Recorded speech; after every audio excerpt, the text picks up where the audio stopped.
alert. Set an intention. Go to Salon track. Captain's log supplemental. Commander Chakotay was injured. But I want you to know, you can use logic to justify almost anything. Janeway out.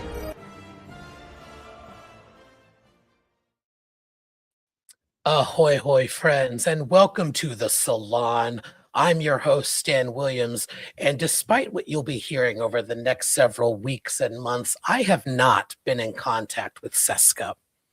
Tonight, we're going to finally get our sea legs on this series and talk about a couple of bangers of a few episodes, and then we're going to talk about Threshold.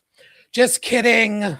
Or maybe I'm not. We're going to talk about the second half of Star Trek Voyager Season 2 and rate these episodes in the only scientifically accurate way possible, with our thumbs. So get excited. Now, before I can do that, all of the podcast things, we are live at 6:30 p.m. on a Thursday at Salon Trek here on YouTube. We are live on all of the podcast places as of Fridays. Usually when I remember to do that. Sorry for being late last week. I was in the Delta Quadrant. It took me some extra time. We are also on Patreon, where just today we dropped a bonus episode with full commentary on an episode we'll be talking about in brief this evening. So episodes, but for just $2 a month, you can help support the podcast, defray the cost of putting on this nonsense, and get your name in our credits. We would appreciate any support. We are going to be hearing an exciting update about another project coming up as well, with Matt Jennings rejoining us, so get excited for that. And also another fun announcement, starting next Monday, William and I will be doing a Star Trek Voyager Across the Unknown playthrough. So that will be on Mondays, starting next Monday, May 4th. May it also be with you and other Star Wars franchises as well, 5:30 p.m. Pacific. Enough nonsense. It's time to beam in the crew, starting with my number one. Trevor, how you do? Nanarific, how are you? I wish I was nanarific. I am just drinking protein water, but Gross. I know. Vodka? I wish I could say there was vodka in there. I'm like, there could be. There could be. It's behind you. I'm 2 weeks away from a trip to Vegas in which I will not be great to my body when it comes to that sort of thing. So I'm trying to be chill before I go. All right, if you must. Speaking of being chill, we did not reverse Tuvix a gay twink. These two gays just happen to have the same first name. It's the Matts. How you do? That was the segue. We're good. That was the segue. It was. That was. I I'm like surprised. it. And we have another one. Jadzia. Speaking of adorable dogs, here's one who has one. Here's Will. Taught you real close. Real close. Yeah. Thanks a lot. Woof woof, you motherfucker. Yeah. Hi. Wow. Don't just bring them on. Speaking of someone who hasn't been here in a while, and I haven't spoken with my mother in a while, so we're going to remedy that tomorrow, but we'll speak with him who hasn't been here in a while today. We're going to go in two different directions. I got one good segue in, and then I just had to face plant into this one. Here's Ken. Hi, welcome back. How could you had the Jewish guy talking about the importance of calling your mother? I love that. I love it. Always call your mother. Why haven't you called your mother? Why haven't you called your mother? Oi. Anyway, go on next. Speaking of bald Jews, here's Benji. How are you? Doing great. Sorry for the hard J. It's just Which guilt tripping relative am I of yours, Dan? If Ken's your mom. Now you're just trying to get me to say you're my daddy. Come to SDLV though. Also, we want at STLV, but sadly, she's too fierce. She can't. Here's Joanne. How are you, Joanne? I am well. I am well. Well. Here's Krista. Krista, how you doing? I'm well. There was a well drinks joke begging to be made. I don't know why you didn't go for it. I was so close. I mean, holder of the sacred goblet of Merlot that Krista is. What is that water that you're drinking? I don't drink Merlot, I'm but so sorry. I'm drinking this is Susan. Okay. Oh. She never drinks. I'm telling you, I'm working my way through the case of shitty vodka, and this one is Susan. It's Come the on, Karen Susan. case. I'm working through the Karen case. I assigned the Karen role, so Also, remember, I'm embracing it. You fuckers. I was gonna ask how Susan tastes, but I'm afraid to. She tastes of strawberry and kiwi. That's what the song says. I'm also a bald Jew, but I also want to say welcome to our friends in the chat. Hi, Wanda. Hi, Joel. Hi, panelists engaging in the chat. Thank you for that. Hello, Voyage's fan film. And to everyone else hopping aboard.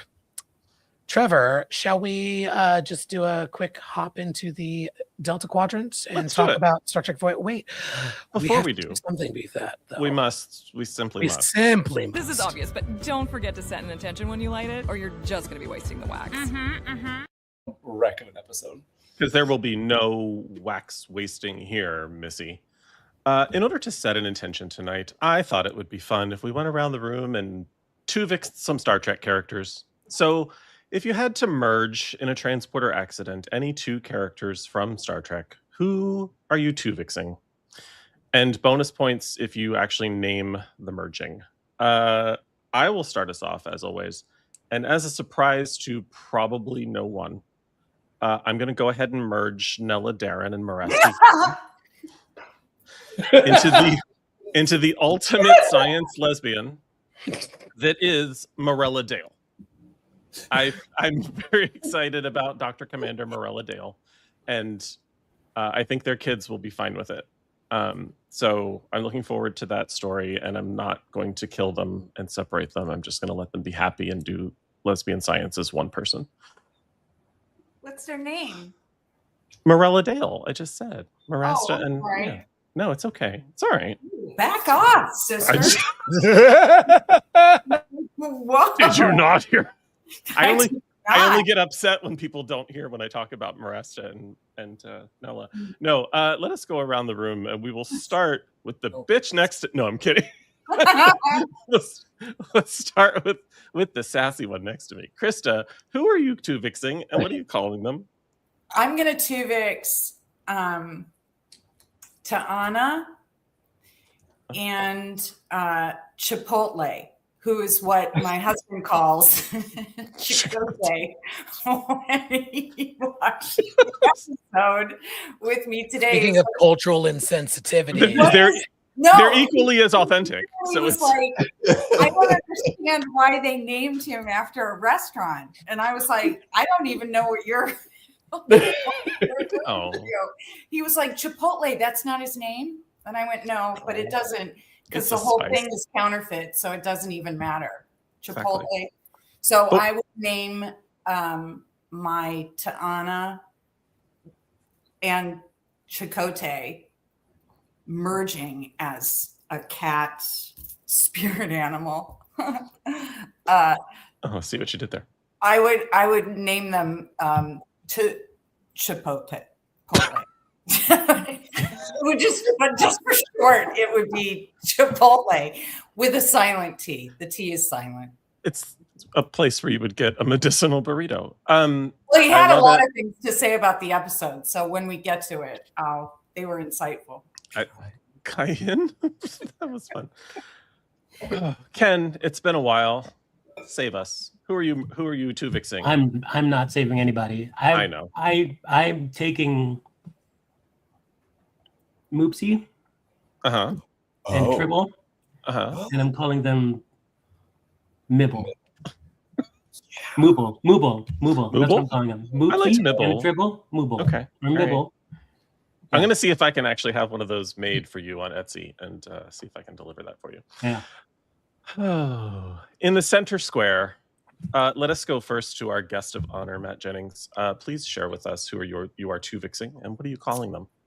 I am two-vixing Odo and Quark. Okay. I am naming the merging Odoc, which kind of sounds like Modoc, but it's not Modoc. But it's not. Yeah. Sounds like it. But it Sounds like it, but it's not. Matt Ricks. I had a couple, and actually the funny thing is, was it Joel that said Kai Wynn and the Horta? I was gonna say Kai Wynn and Jadzia Dax because I think it would be interesting to be like they both get to see like the religious and then the science, and when they're unmerged, then you see Kai Wynn goes back to that was fun, religion still, but like it would be like an interesting interesting way. But really, I was gonna go with Bavi and Darum from. Oh.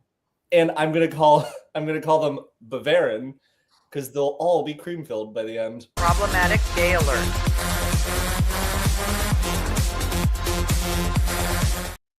Sorry, I hit that a little premature because those two together is just Problematic gay alert.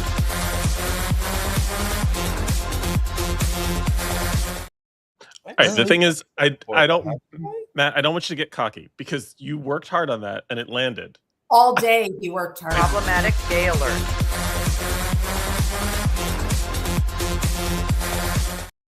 Practicing in a mirror. No, the thing is, I didn't even think of the cream filled part until we were sitting here, and I was like, "Wait, Bavarian cream." Yeah, I don't want to know why sitting here made you think of it. No, but I do. I want to say, like, I think it would be interesting because you have the War College crossover and everything. It would be good. No, we got it. Also, It works. gay cream fill. What? It works. It works. That's not called. Never mind. Benji. It's not cream. Okay, this is more of a drag look than a Tuvix, but I was thinking like Worf and Loxana, and they could be Lorf. So I'm thinking like sparkly baldric, a like leather dress with like a harness and maybe some animal fur, lots of chests, big Loxana shoulders, wigs galore. Yeah, with a Klingon boob window. Absolutely. Oh, and the list of titles.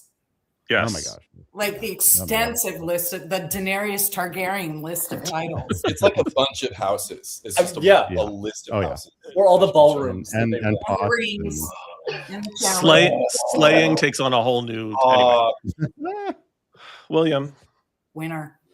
Yes. I just picked Tom and Harry, and then they would be called Terry, and they wouldn't want to be separated because they liked being inside each other. Hit the button. I'm gonna count it. Problematic gay alert.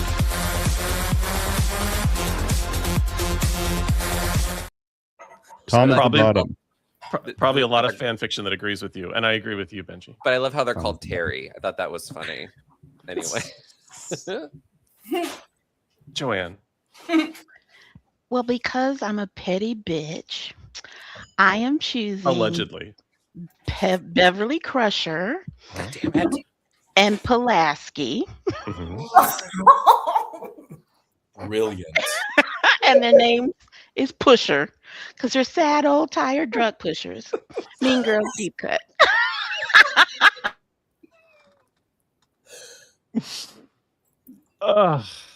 Do we still have Bev alerts? Because there's one. Yeah, that's definitely a Bev alert. Staniel?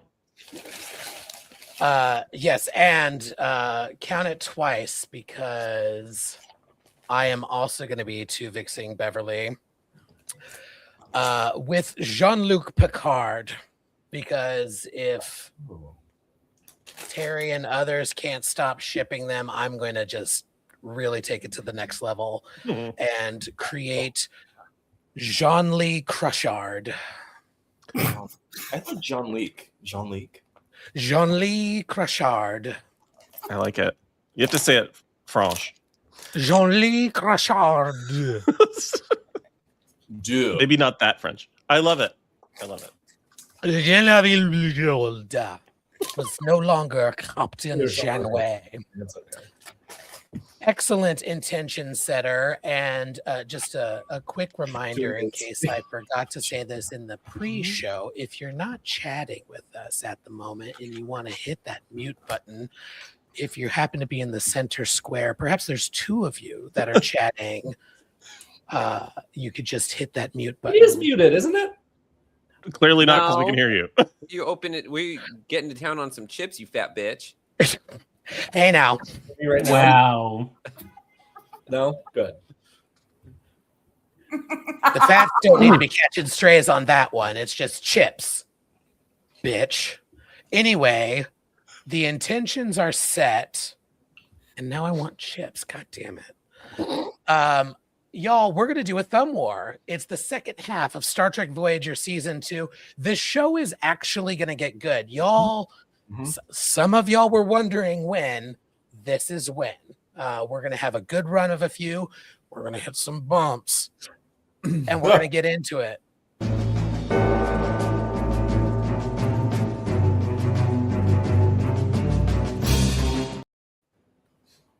For those who do not remember, for a thumb war, my number one Trevor will be reading a synopsis. That synopsis probably won't be very good. He did not write it.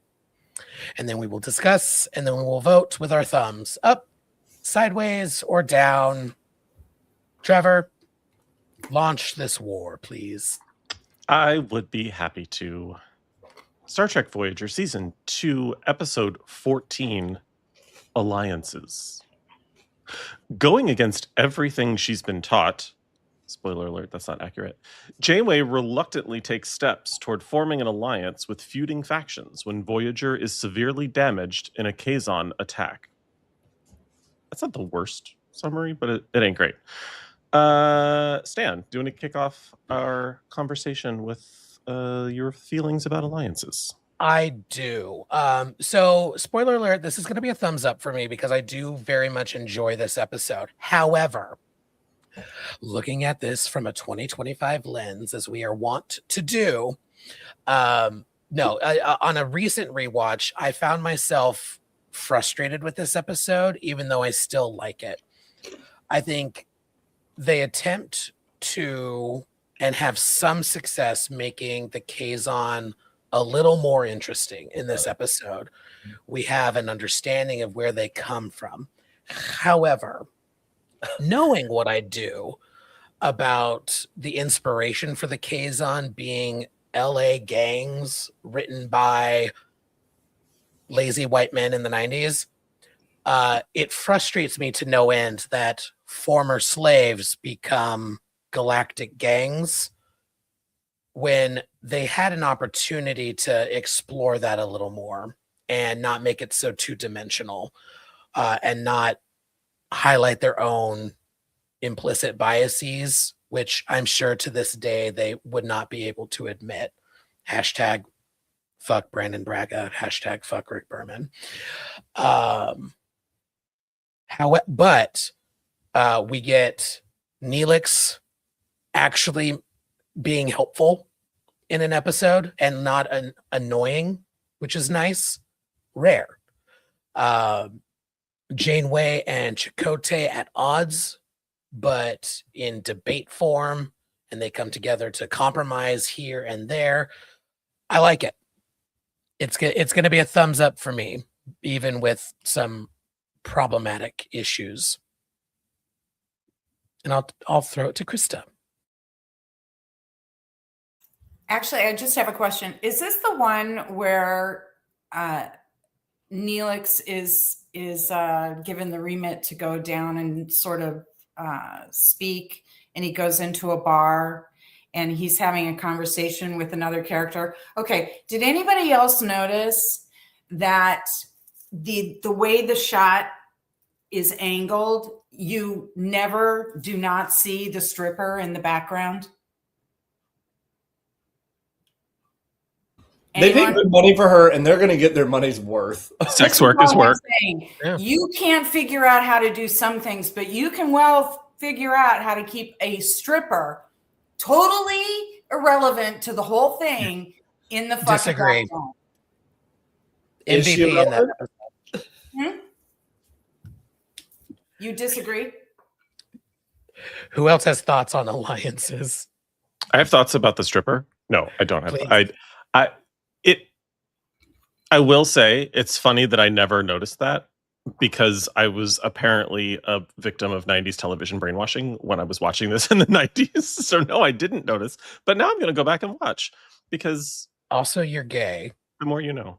Well, you're also gay. That's true. Wow. But still, That's what I was gonna say. I never noticed because it's confirmation. They're all But coming the from thing me. is that the camera kept moving, but it Yeah. never lost her. It kept moving around, and it was Work like a pole and she can work a camera. she can work and a pole. So there was a pole. There was leotards. She's good at her job. There's no shame. I'm Oh, you just think saying this is fucking Obvious who was directing it. Yeah. Exactly. 100%. I'm with just you. Okay. Yeah. Anyone else? This episode mess. Like, am I the only one that hated this? I was like, what the fuck is this? It's a mess from start to finish. And then Janeway comes off really preachy at the end. I just hated this episode. Will, I'm with you on that one. I just genuinely hated it. I was like, what the fuck is it? Was just like it was written like I don't know. It was like, who wrote this? Like, did someone have a head injury? It was just very strange. And like even now, with like a 2026 lens, it's like bizarre. Like the introduction of the Trabe and all this stuff, and like I couldn't wait for this episode to be over. I looked forward because I was watching it on Pluto, so I was looking forward to the commercials because I got a break from this trash episode. I hated this one. I really did. I really had a hard time getting through this one.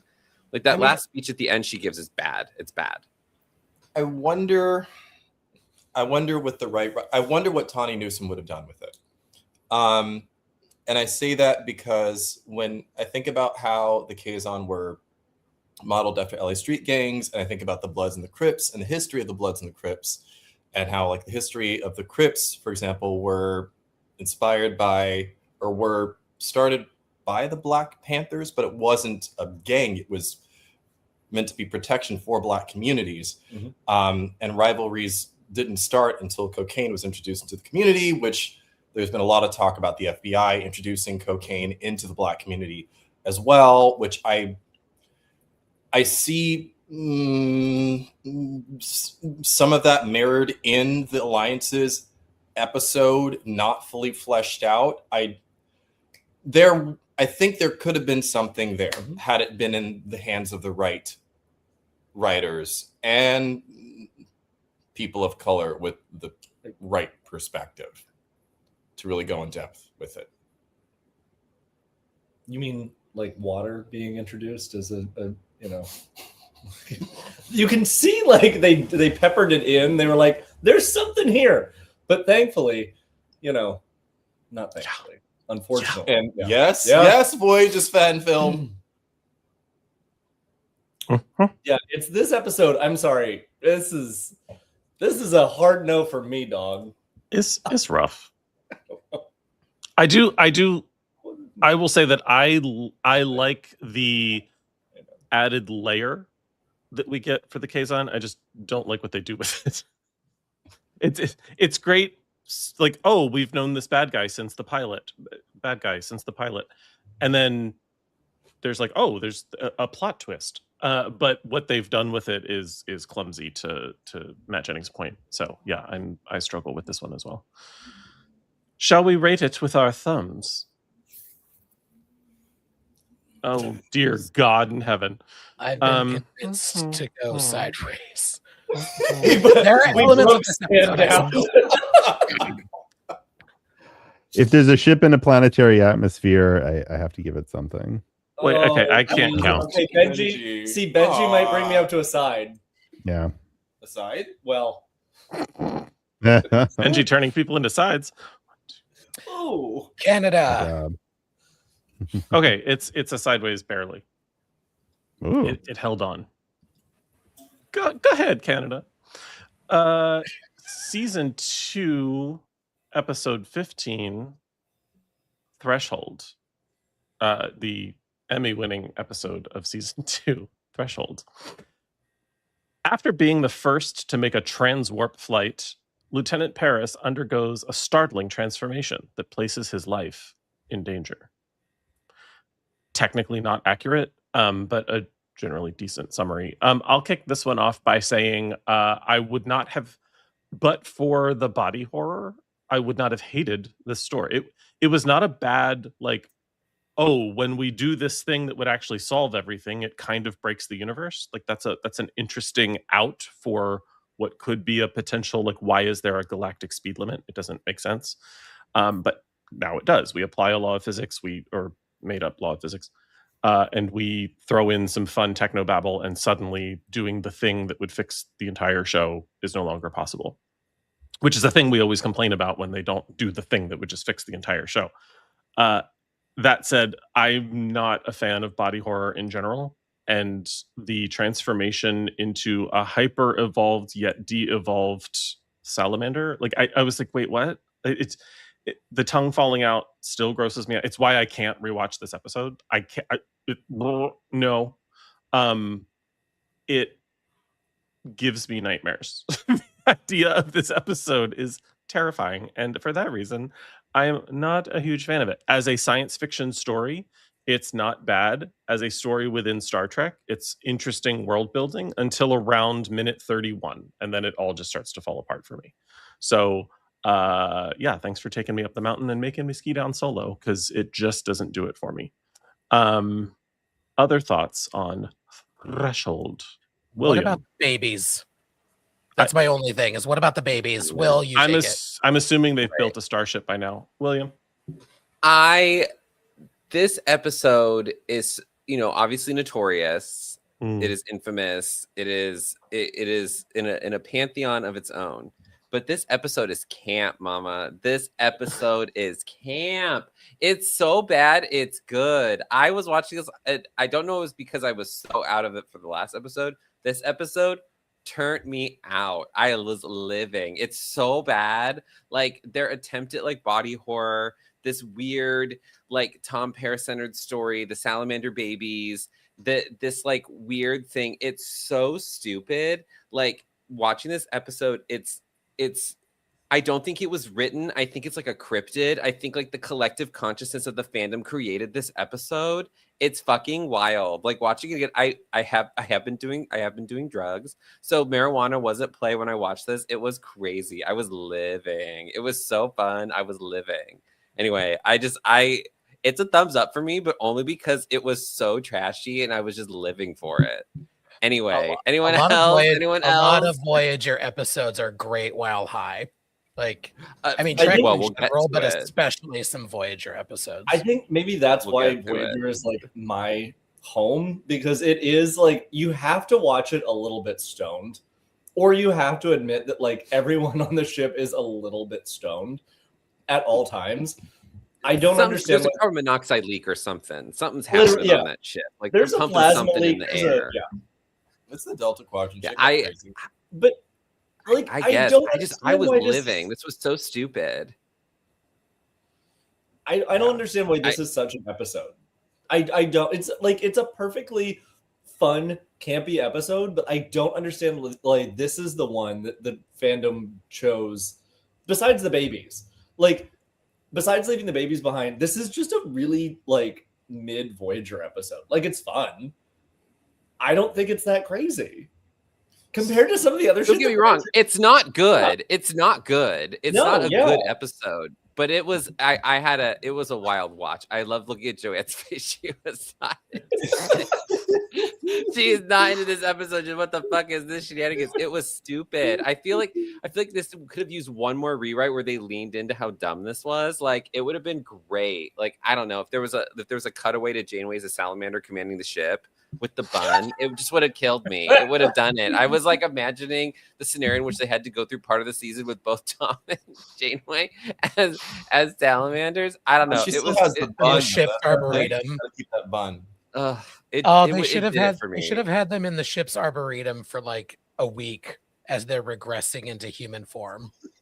And then like Neelix accidentally cooks the babies. Like, that would be hilarious. But like, I don't know. It's so stupid. Like, because he's cooking all sorts of weird shit. I don't know. I went on a journey with this. Anyway, someone needs to start talking. Hey, the tails grow back. I mean, absolutely. These are the views of the salon. Don't legalize. Don't put your legalese on me, diva. Maybe just hit mute. Fuck you. Wow. Well, we're going after each other now. For our transformation episode, I have to say that if we're talking about episodes I can't watch again, I can't watch Genesis.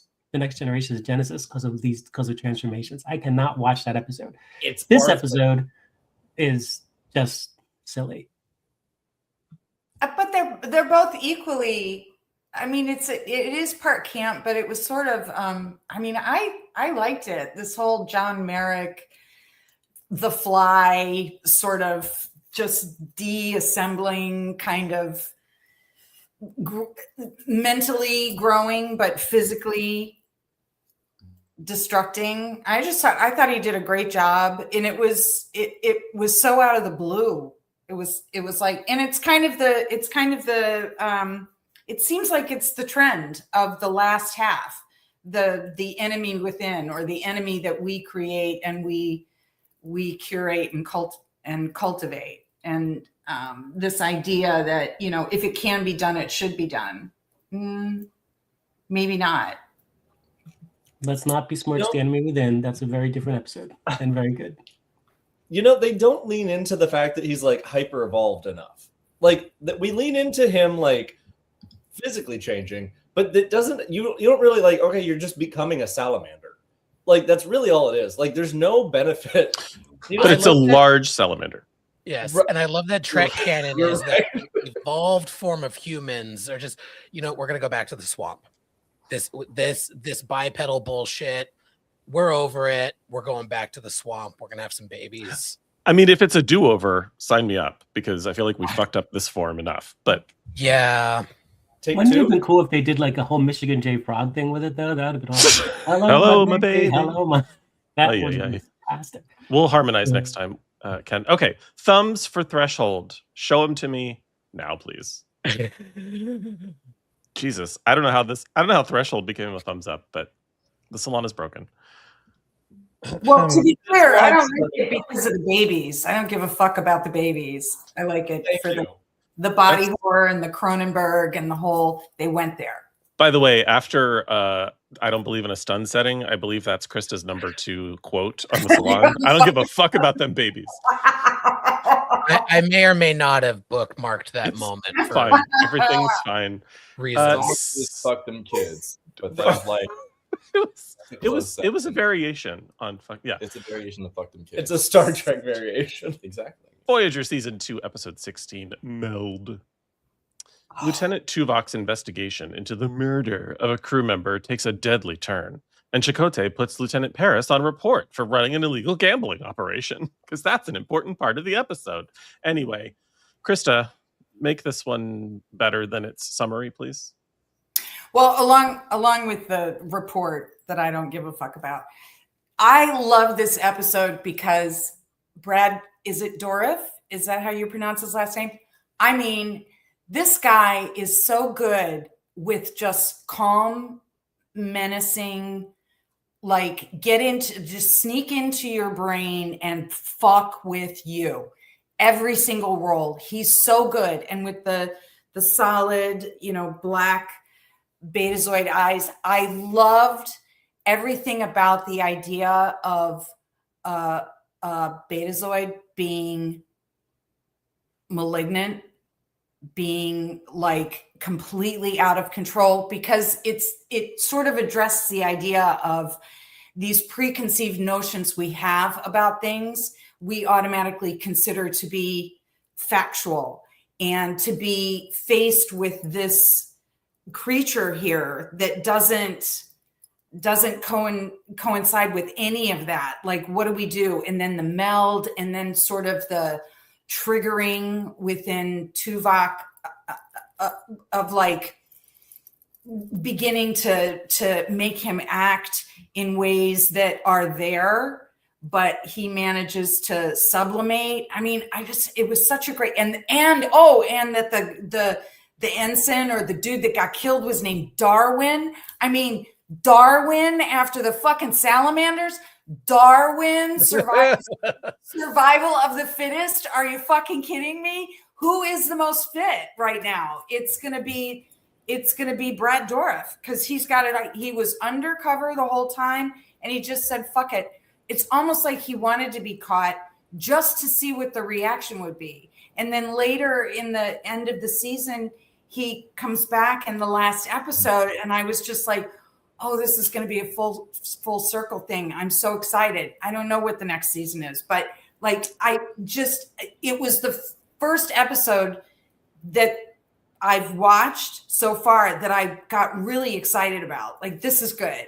And it's that mind thing, that lie to me, that try to figure out what's going on in somebody's head. And if Tuvok can't figure it out and it affects him instead, like, what happens? You're 75 billion years away. You've got limited supplies. What happens when you have this presumably benevolent representative running around killing Darwin, for fuck's sake? It's awesome.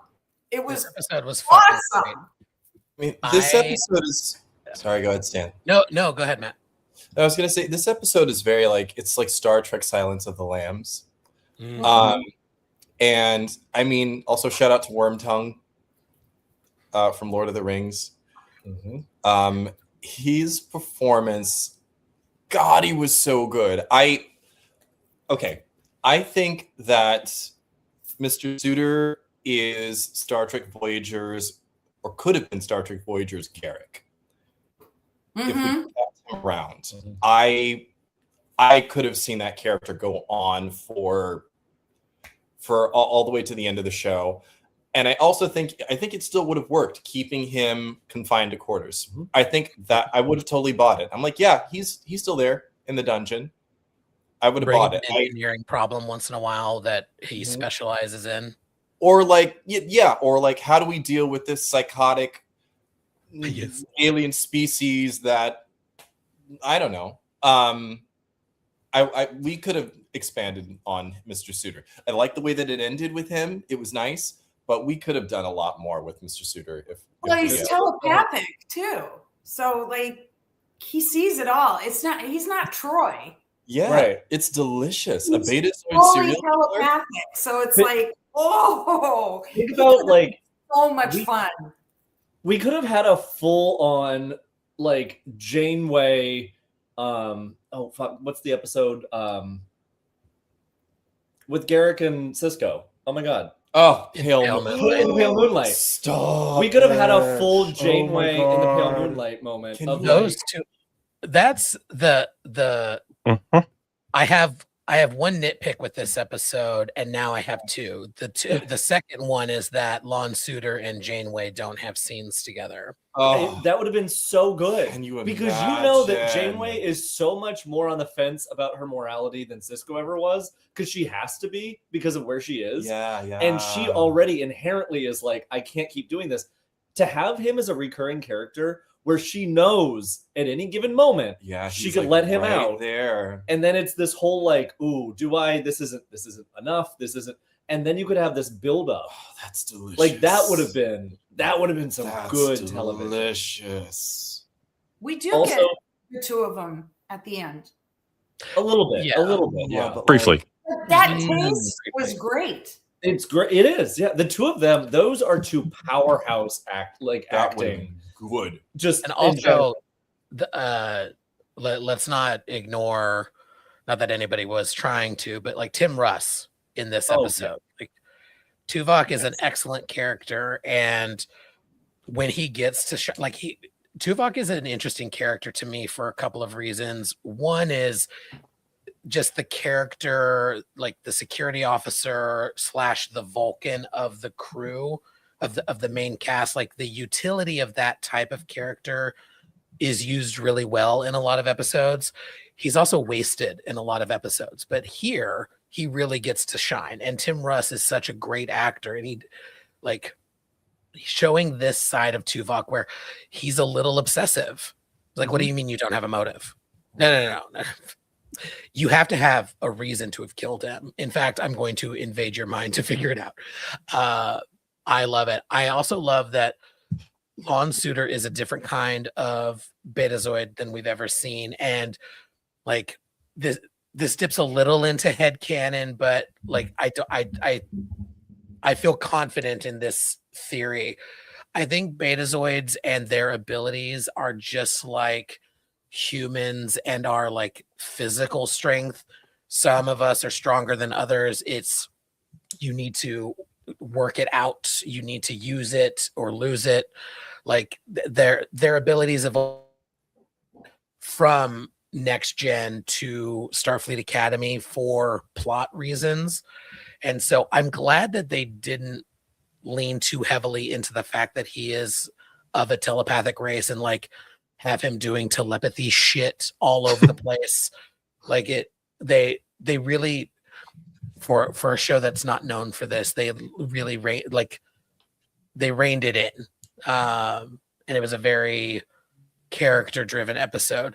My only nitpick on this episode really is one of the other, like the B plot is actually not a nitpick. The B plot is fucking hysterical to me, that like this murder investigation on top of like an illegal gambling ring that Chakotay doesn't like is hilarious. My one nitpick is the scene in sick bay when they're talking about like how they couldn't figure out that it was Suitors. Like, well, he didn't have any of the personality precursors for psyopathy or whatever. I'm like, I don't love the implication that in the future we're just going to know based on a blood screening and a tricorder scan that your personality type means that you're more likely to be psychotic than the other. It's very well, we didn't know he was going to be gay. He didn't have any of the personality types.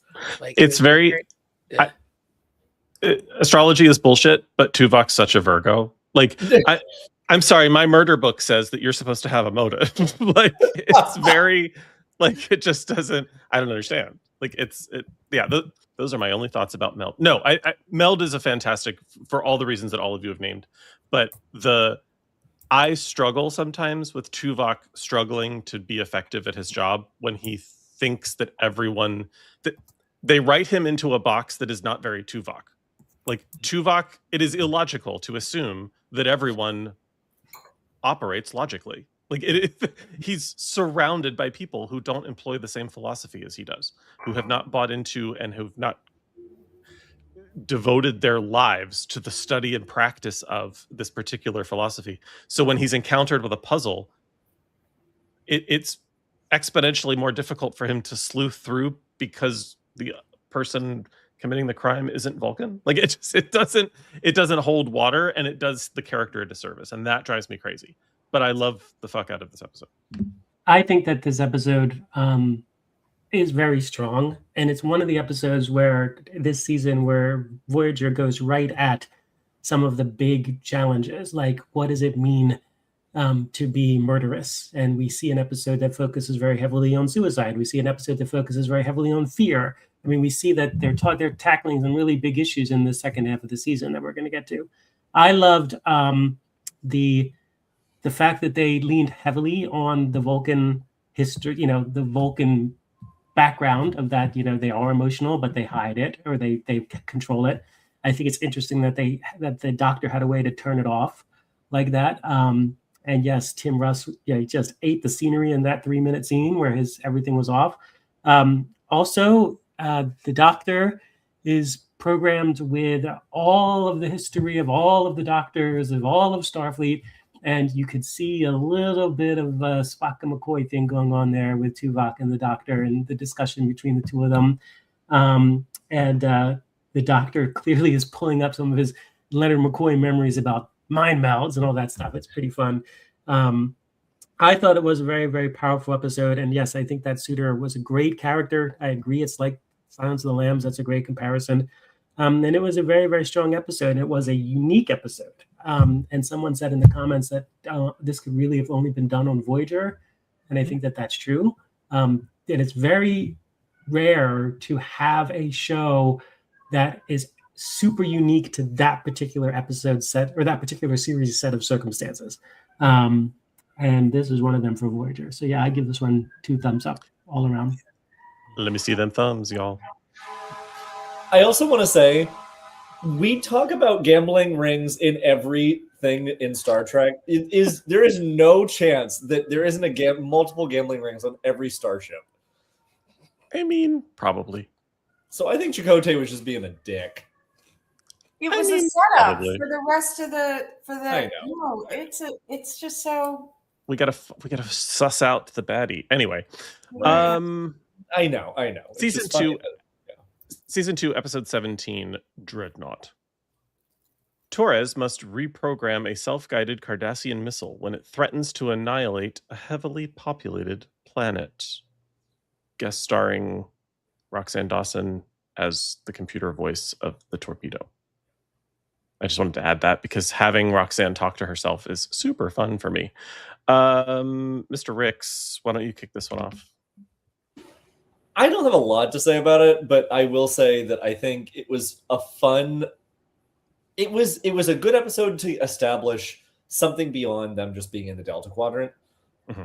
We got something like from their history, from their past that we don't really ever get to. I mean, inherently, if they're in the Delta Quadrant, they're not going to like come upon a Maquis person that she knew or come upon like.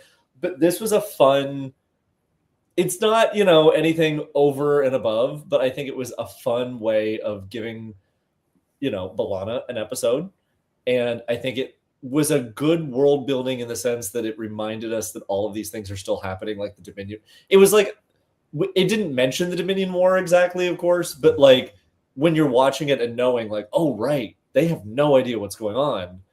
Like, oh yeah, the Cardassians aren't even the worst thing that the Federation is dealing with right now. Yeah. And that I think takes a rewatch, and obviously when we've all seen it. But like I think I have more of an appreciation for it now when I look at it through that lens of like, oh shit, you thought that this was a problem. Like, oh, you guys are you innocent snowflakes out here in the Delta Quadrant just trying to get home. Meanwhile, we have dozens of ships being destroyed every day. Like, I don't know. It just, to me, it was fun. It's a twist on having more information as the audience than the show, like the characters in the Yeah. How did the torpedo get? The torpedo made it to the Badlands. So how did it get out to? This is my problem with this episode. Yeah. Okay. Apparently, the caretaker wasn't just trying to find a mate. The caretaker also brought like weapons of mass destruction. Weapons of mass destruction. Just, I mean, maybe. It's phallic shaped. So all right, that's headcanon. It was phallic, not the shape, but that's why the caretaker took it. But no, my headcanon is maybe the caretaker's like, well, shit. If maybe I just have to nuke the planet. This is also one of the most egregious things about Voyager is like having something from the Alpha Quadrant also happening to be in Voyager's path. That said, B'Elanna's moral quandary and Roxanne's acting in this episode is incredible. Like she's acting against herself in a way, but like the script supervisor off to the side reading what will then be her voiceover later. So she's acting later towards herself, like whichever one she did first. Like, I don't know which one it was, but like Roxanne Dawson just acted her whole ass out in this episode against like what were a plexiglass. She's acting against plexiglass, and I think the woman deserves a lot of credit on her back. On her back. Just being like, who amongst us hasn't? Who among acting on her back? Who among us? I'm but I'm going square by square. It's one of the fun things that like it also is like it kind of harkens back to when Lwaxana was on the Enterprise D and would talk to the computer. Like it's that very like Majel Barrett talking to Majel Barrett and like B'Elanna talking to B'Elanna. Like I always love it when Trek does that because it's always one of those like, I see what you're doing. Anyway. And we got some good diplomacy with the captain and this alien culture that's like, we've heard about you. You're clearly coming to kill us. It's like, oh shit, the Kazon are spreading rumors about us. We got it. Like, perhaps this will come up in a future episode. Is this our first Voyager self-destruct? I think it might be. Yeah. Janeway Pi 110. Yeah. Thumbs for Dreadnought. Yeah. Oh, I have to do math. Fudge. It's a sideways. Screw you guys. I'm kidding. I love you all. Screw you guys. I'm going home. Season 2, episode 18, Death Wish. When an imprisoned member of the Continuum escapes and seeks asylum on Voyager, Q arrives to force the escaped convict's return home. I mean, that's accurate, but it needs more depth. Ken, why don't you kick this one off? So this, I really love this episode. I've probably watched this episode of Voyager the most of any Voyagers rewatching it because I think it's got a lot of interesting things to say. It's also the first time that you see Q in the Voyager universe, and it's the first time you really see, I believe I'm right about this, you see another member of the Q continuum, right? I think you only saw Q in The Next Generation. Am I wrong about that? You're a little wrong. We saw Corbin Burnson as right. Q. Yes, that's right. But I mean, with we saw Corbin Burnson as Q, right? But I mean, this is Amanda Rogers as a Q Amanda Rogers. offspring. Yeah. How dare you forget Amanda Rogers? The point is, Ken, you're wrong. Puppies. She used her powers to stop warp core breaches and make puppies. The thing about Amanda Rogers, just going to say, is that for the longest time, that character's first name was Samantha in the script until someone caught it and changed it. Swear to God. Well, anyway, actually, we're talking about Voyager. Yeah, the Voyager. Yeah, exactly. So Death Wish, I think that it was first of all the actor who played the character that the Q that wanted to die. I thought he was really good, a very well-known character actor who I can't think of his name right now, but a very well-known character actor. And it was for an episode that had to do with suicide. It had some very fun and funny moments, and not the least of which is them being hung on a Christmas tree. And I think that was the year that Voyager was an ornament, I believe, which was hysterical that they did that. Garrett Graham, thank you. And so I just loved this episode. I loved that they were deep about it, and I love all the Woodstock about it at the same time too. I love that here you had, how are you going to get Jonathan Frakes to guest star in Voyager, and here's how you did it, because he's guest starred in every season, every series up to that point. And I thought that was very well done. And again, the thing that it got to the point where which was the big risk, right? The big risk of Voyager was, and they said it for a long time during season 1 and all the questions, Q could just, Voyager's back at Earth and that's it, series over, right? And they did it. They almost did it right there. And Janeway said, I can't do it. It was literally right there. Here it is. I'll send you home. Can't do it. So yeah, it was just, I think it was a very fun episode. It was an intense episode, and it had some real good meaning to it about immortality isn't as fun as it sounds. And I know. If you were going to live forever, do you really truly think living forever is greater? It's about time you're just gonna go. Did Jonathan Frakes direct this episode as well? I don't think so. It was James Conway. Well, no, I don't think he did. Okay. And not the first bad decision UPN ever made, but I'm old enough to remember the next time on Star Trek Voyager at the end of and so the previous week, the preview for this episode was Q's back. Also, look, Riker's in this one. Like nothing about the incredibly deep subject matter of this episode. Oh no, this that is was such cool. a powerful episode, and they were like, no, Will Riker, and he's in it for like 3 seconds talking about an ancestor. It's super random. Also wearing he's wearing the wrong uniform. So he must have been the Riker from what, season 6 or 7 or 5? Yeah. And not the Riker from Generations or First Contact. Right. Okay. It was sweet. Well, Anyway. he did both in Generations.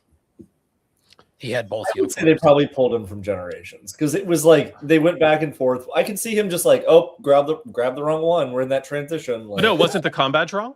Yeah, the comm badge.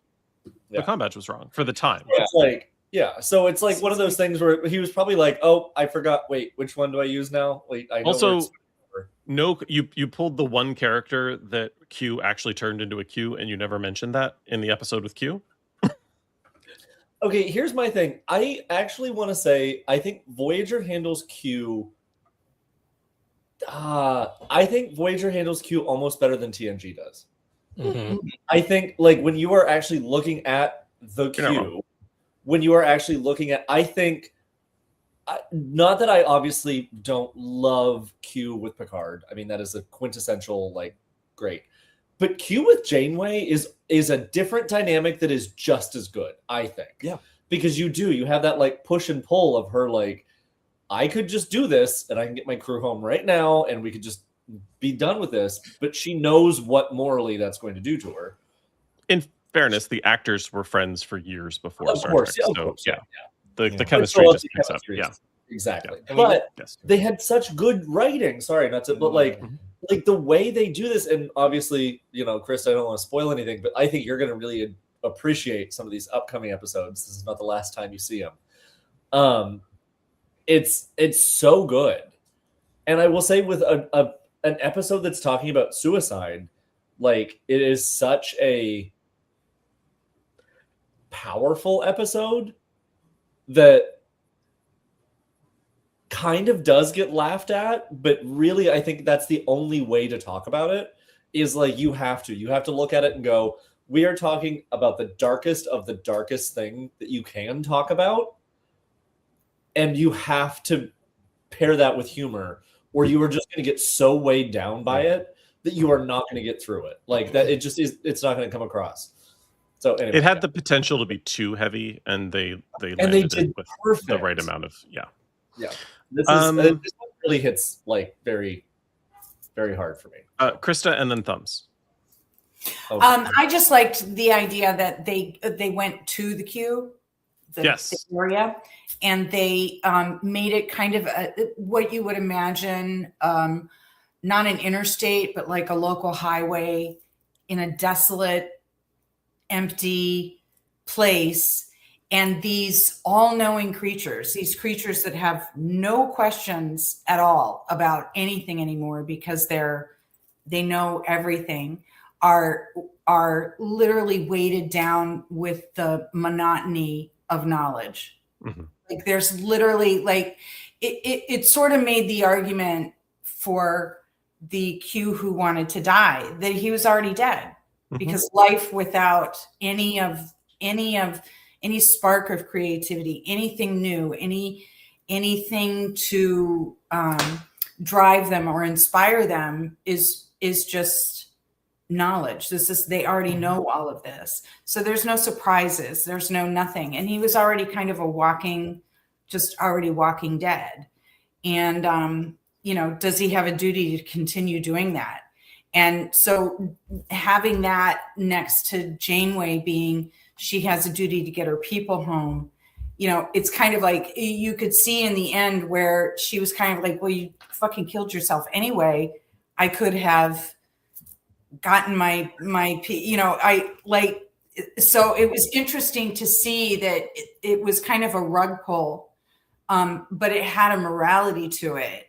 And the way the gentleman played, the way the actor played the role, you really almost felt like he won.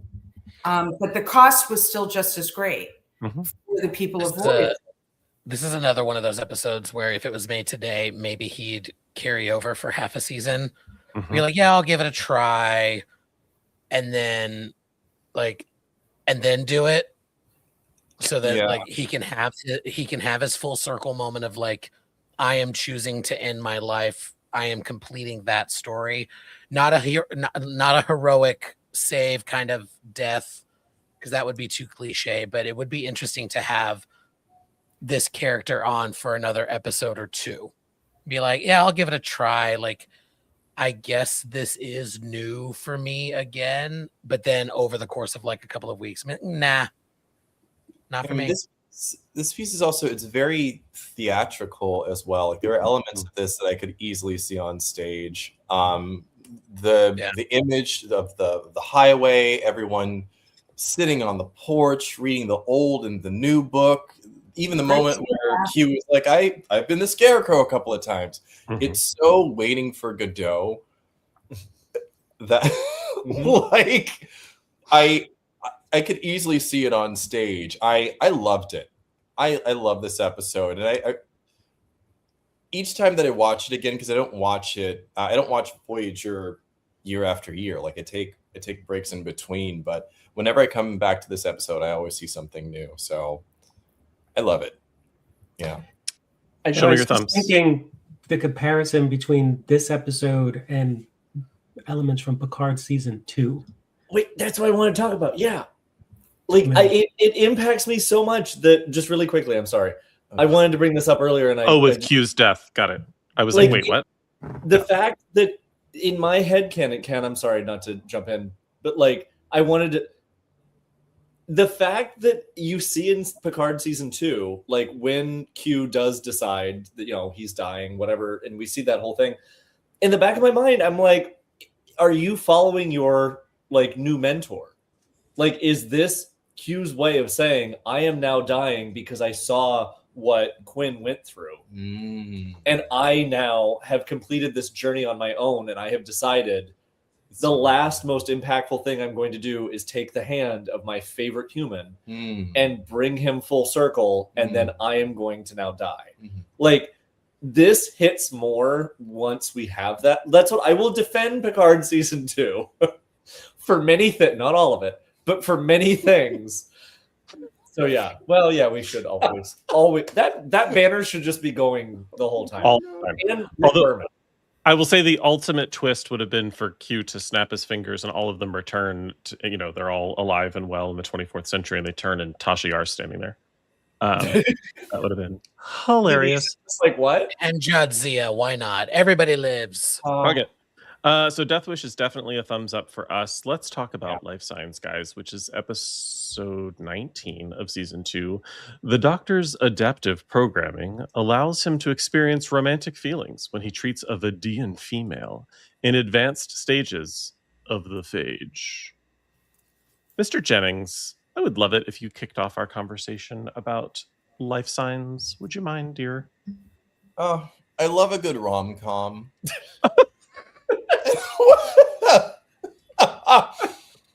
And I forgot that this episode was kind of rom-commy.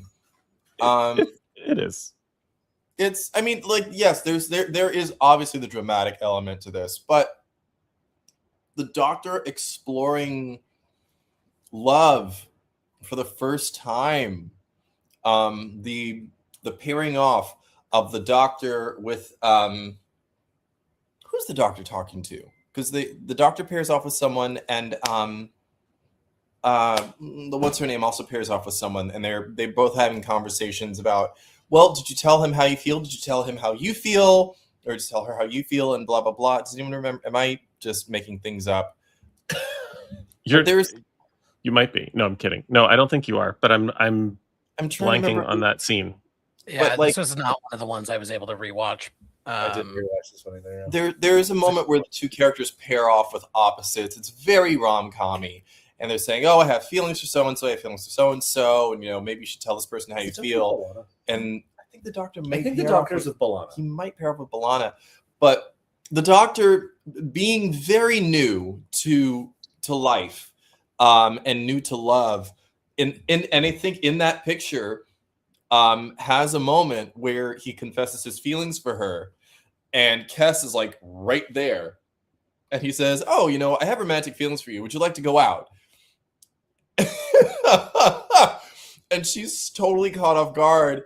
And I think Kes is like, I'm only 2, but I know that was not smooth. It was not smooth. And then to end the episode with the two of them, for one, the Doctor seeing her as she truly is, walking into the pool hall. Is that what it's? I don't remember the exact name. Sandrines. And they were just slow dancing, and that's how the episode ends. I'm a sucker for rom-coms, everybody. One day I'll tell you my Sleepless in Seattle theory.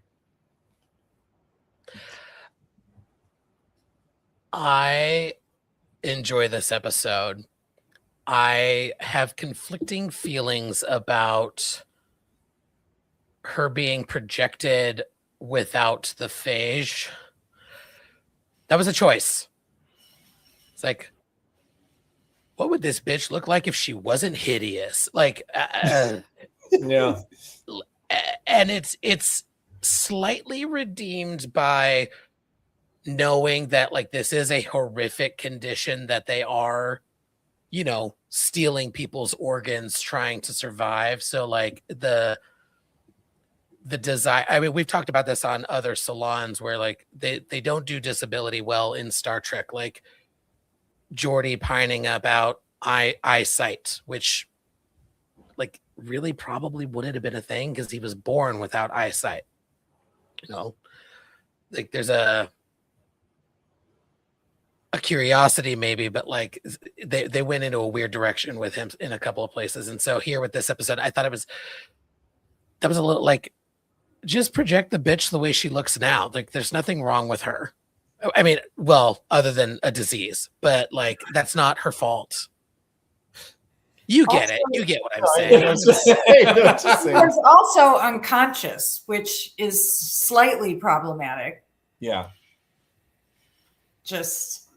I mean, I thought it was cute, and I like the Doctor, but I think the payoff was the last. I could have done without the entire episode. It was really just the rom-com-y last, where he dances with her as she is, instead of as she was. And I think it's interesting that the computer-generated thing. I shouldn't say thing, but the computer-generated character is more adept at accepting who someone is presently instead of what they were, what they could be, or what they have been. Or I also really love that we get to see her later, like doing better, and they bring her back.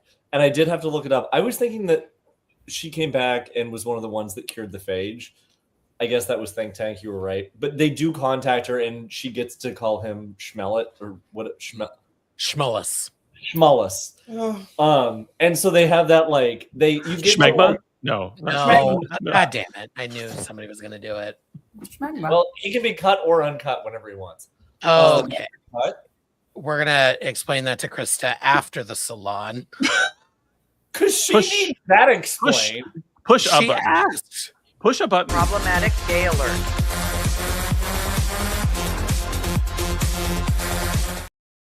Also, why is Darum not on that?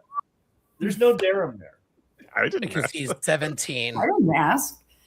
I don't need your urban function dictionary shit. Yep. Darum can't be on the problematic gay alert until next season because even though the actor's older, the character's listed as 17 in the first season. I did not realize that We are not Russell Brand. We don't put him on there until season 2. Now that I know. But I'm guessing in season 2 The he more has his you own know. alert. He's probably just got his Should own. we show our thumbs for this episode? Life signs. Would love to.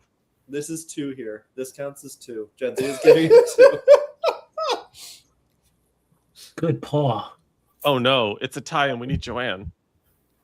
And she's away from her computer at the moment. Wait, okay, where's the chat? We need to involve our audience members. The chat can. It's Voyager. It's going to be a sideways from Joanne, no matter what. That's a It's going to be a fair point. sideways or a thumbs down. Okay, It's going to be I don't care about this. That's a fair point. None of you are wrong. Did Which you catch Jadzia? note the date and time. I never say that. No, because I think it's speciest to turn her paws into digits. It's not fair. It's not right. Okay. Season 2, episode 20, Investigations. Neelix suspects Paris of trading information to the Kazon when Paris takes leave to pilot with the Talaxian convoy. He doesn't take leave, he leaves. I Sorry. know. I didn't write it. I will start us off by saying this episode and this episode, that was my inner feelings coming out through audio.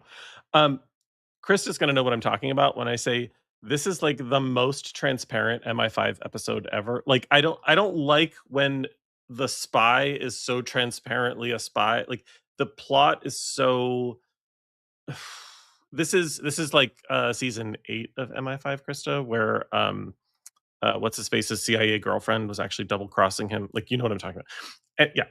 Anyway, it's I struggle with the transparency of it all. This would have worked so much better had they this is Voyager's attempt to be serialized with a plot thread that like he beat someone up a couple of episodes ago and then he was running a gambling ring with fucking replicator credits or whatever because there's no anyway. I struggle with this because they decided to do a plot twist that was so fucking clearly not a twist to the audience that it's sort of insulting. Like, make this harder to figure out. Make me believe that Paris might be leaving. Leak something on the whatever existed of the internet in 1995 to suggest that the actor's leaving the show. Like that. I won't spoil for anyone who hasn't watched Battlestar Galactica, but there is a plot twist with a character, and they go so far as to actually leak the fact that the actress is leaving the show. Like, there's a whole situation in Battlestar Galactica that freaked everybody the fuck out. And then, haha, plot twist. Employ some attempt to make this believable, because it's not believable. So it's just kind of, why am I watching this? On its face, like what?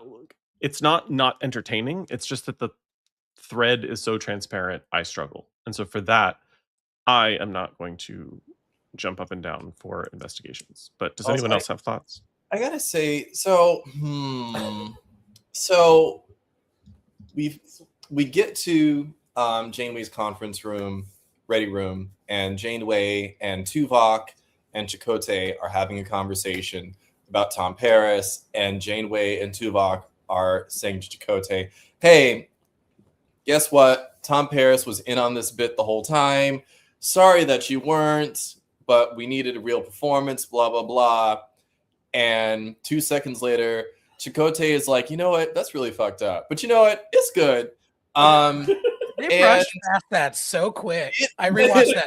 So listen, and if I was Chakotay, I would have been like, okay, so Tuvok, this isn't the last time that you pulled this. You did this last year, 2 years ago. You snuck onto my ship saying that you were someone else. You weren't. You almost got me thrown in the jail. And now here you are doing it again. Janeway's in on it this time. Tom Paris, who I already kind of had issues. She was in on it the first time too. Yeah, she was in on it the first time. You did it twice. You did it twice. But you know what? It's good. It's okay. Yeah. And I don't see how Chakotay could easily just trust. I mean, it's 90s TV and it's on, cable, not cable. I'm going to say fuck this episode for 2 reasons. Number 1, making me feel sympathy for Chakotay. And number 2, making me think Neelix was somewhat interesting in this episode. Like, what a great way to make his annoying bullshit interesting. Like, spoiler alert, we will never have a briefing with Neelix again. which is probably a good thing, but like what an interesting motif that they could have come back to once or twice. Like absolutely do not overdo it. Not even like a once a season, but like if 3 seasons from now we get a clip of like, and on tomorrow's briefing with Neelix, I'm like, oh, they're still doing that. Like like there could have been an interesting place for it.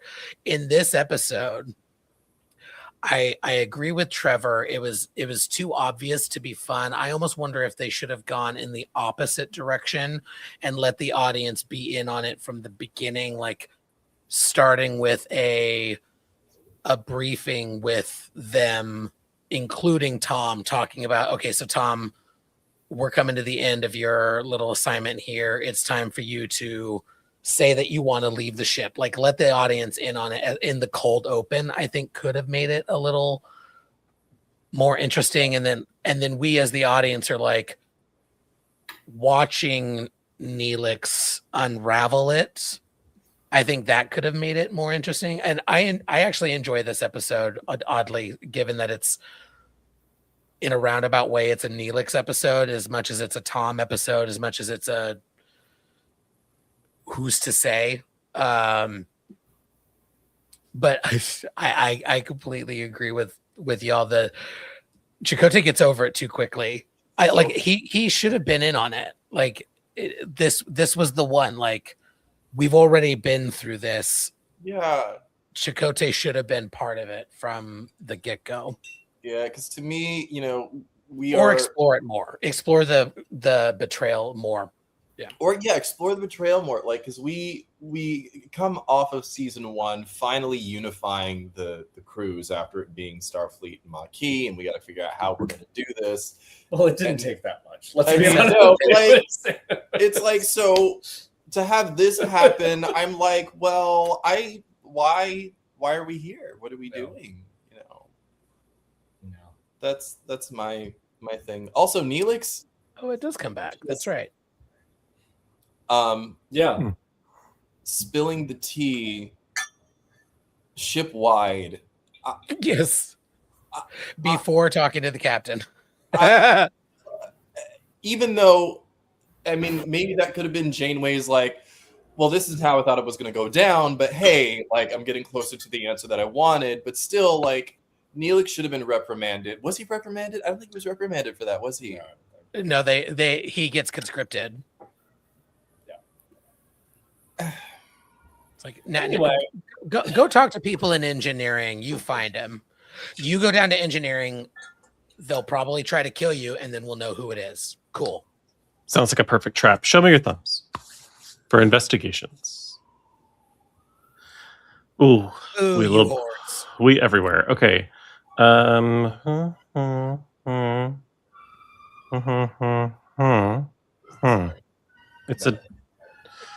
It's technically a down. That was hard. Okay. Now, season 2, episode 21, Deadlock. An onboard disaster occurs when the Voyager evades pursuing Vidian ships. The Doctor tries to sustain Ensign Wildman's newborn baby. That is a TV guide description if Google ever tried. But you don't want to hear my thoughts yet. You want to hear Matt Rix's thoughts. Rix, take it away. So this is one of my favorite, like, you get to see, like, what would you do if you knew to protect yourself you had to kill yourself? Like, it is a very, like, hey, the only way we're surviving right now is by killing the other us. I honestly, this is gonna sound weird, but like, this is actually one of my favorite Voyager episodes. It gives so many good, like, moral quandaries of, like, what are you gonna do to save Ensign Wildman's baby? What are you going to do to make sure the crew is safe? It is Janeway going up against Janeway of, like, hey, we're both in this together, but we're not in this together. But, like, we both know what we're gonna say, and it's such an interesting, like, psychological episode. And then also, what are you going to do to save Tom Paris's lover? because Harry dies in the first. Yeah, I know. Do you want right? to Harry? But then we get into something else where I, again, sorry, temporal asshole over here. Like, are you really who you are if you're in another timeline? Like, technically, there was only like a couple hours where you diverged with your memories, but does that technically mean you are not the person you were? Even though this the isn't even a timeline situation; it's a Yeah, it's not a multiverse. timeline. Exactly. But it has that Stay in same your like, lane, DTI. This is multiverse. Like, oh, that's what we need. We need an episode of DTI with TIC parallels. Something, yeah. Yes. Are you talking like from Loki? Because that was TIC. But anyway, yeah, I That love was this the TVA. TVA. And yes, that's that kind of thing is what I'm talking about. But finish your. I think that would be fun. And there was one. I think it's great that it was the more destroyed Voyager that went forward. However, this was my thing: is they should have shown that on the next episode where Voyager is desperately trying to put herself back together, rather than just like, "Oh, we're good, we're fine now." Hey, remember when we killed ourselves? Nope.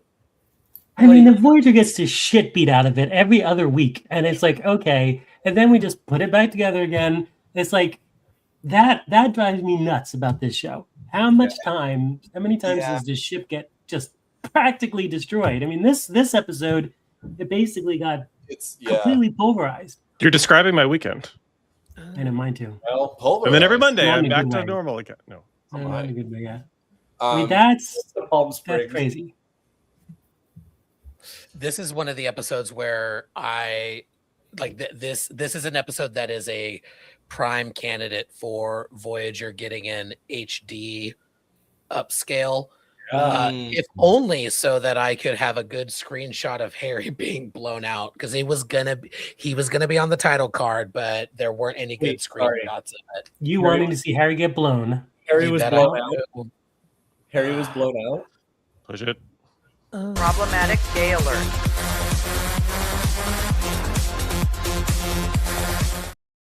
Also, I just want to say, shout out to the fact that Kent State, my alma mater, gets a shout out in this episode.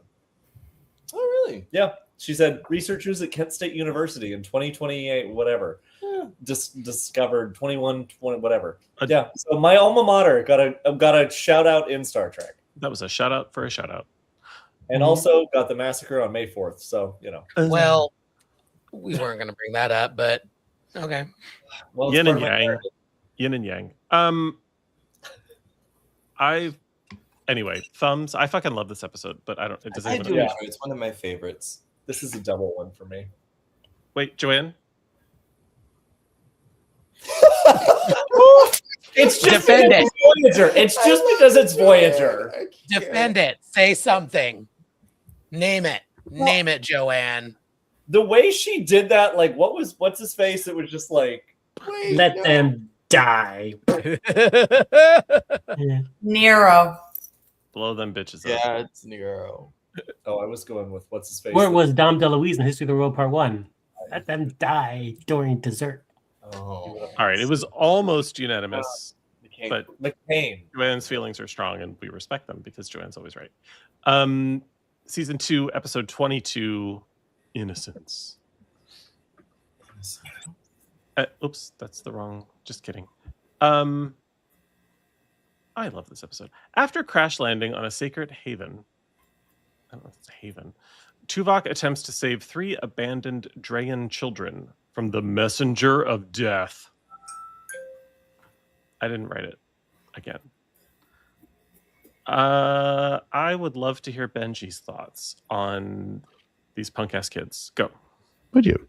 Okay. Well, firstly, I think that one of the things that Voyager does really well is that the entire series is like peppered with some like really pure, like one-off sci-fi stories. So like, like I could see this being like this could be like a short story written by like a sci-fi writer somewhere. So like this is sort of one of the better connections to overall Trek that Voyager has. This one also just kind of reminds me of like watching Voyager like first run in the 90s. Like I just have like a really vivid memory of like watching this episode with my mom. It's like it's a planet of Benjamin Button people. They like kind of have dementia, and like at the time we were like my grandmother had dementia, and we were like my mom was taking care of her. So like all of that really hit for me personally, and it's sort of like that cradle to grave thing. Like people say, like you sort of like shrink and get smaller, and your mind becomes more childlike. So it's sort of like this full circle thing. So it's just like in that vein, like in the time when I first watched it, and going back, I like watched it today literally. It just really brings me back there, and it's just like I found it a really touching episode at a really specific time in my life. I think it's very well done, and I also just have like a memory of my mom saying, like, when Tuvok goes into the lullaby, she's like, "Oh, Tuvok can sing! Wow!" And as we know, he's like a professional musician. I'm sure we didn't know that at the time. And I just love Tuvok like being a good dad, because he's such a good dad, and he's like, you can tell right away, like he's good with the kids.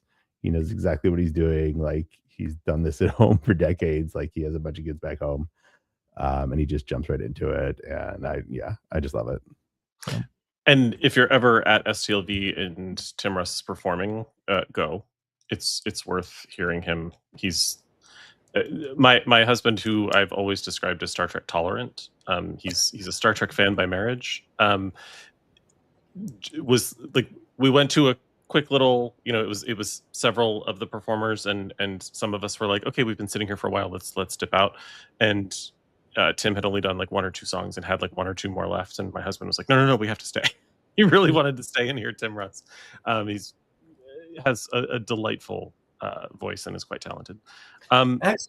That's a great thing, that like anybody that is really into Star Trek who might have a husband that's into like even ancillary music, Tim Russ will pull them in. Just have them, because it worked with Jared too. Not that that's a great memory, but like, he's the Star Trek adjacent whisperer. Yeah. Yeah. Any other thoughts about Innocence? I will just say that I love an episode with child actors where I don't want to punt the child actors out of the screen. And kids did a great job. I thoroughly enjoyed their performance. I also just want to do a quick another highlight. Joining Will and I next week.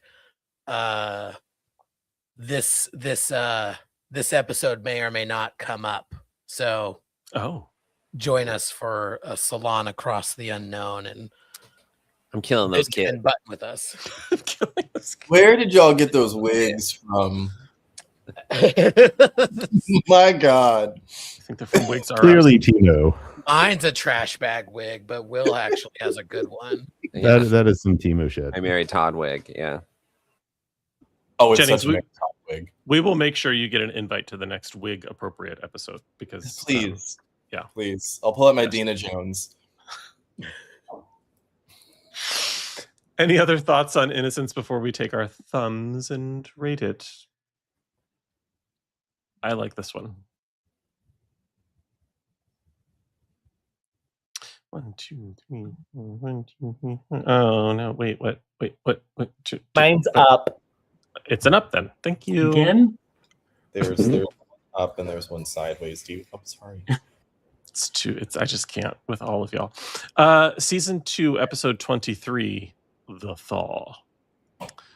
When the Voyager, when the Voyager crew finds call settlers in artificial hibernation, none of these words make sense.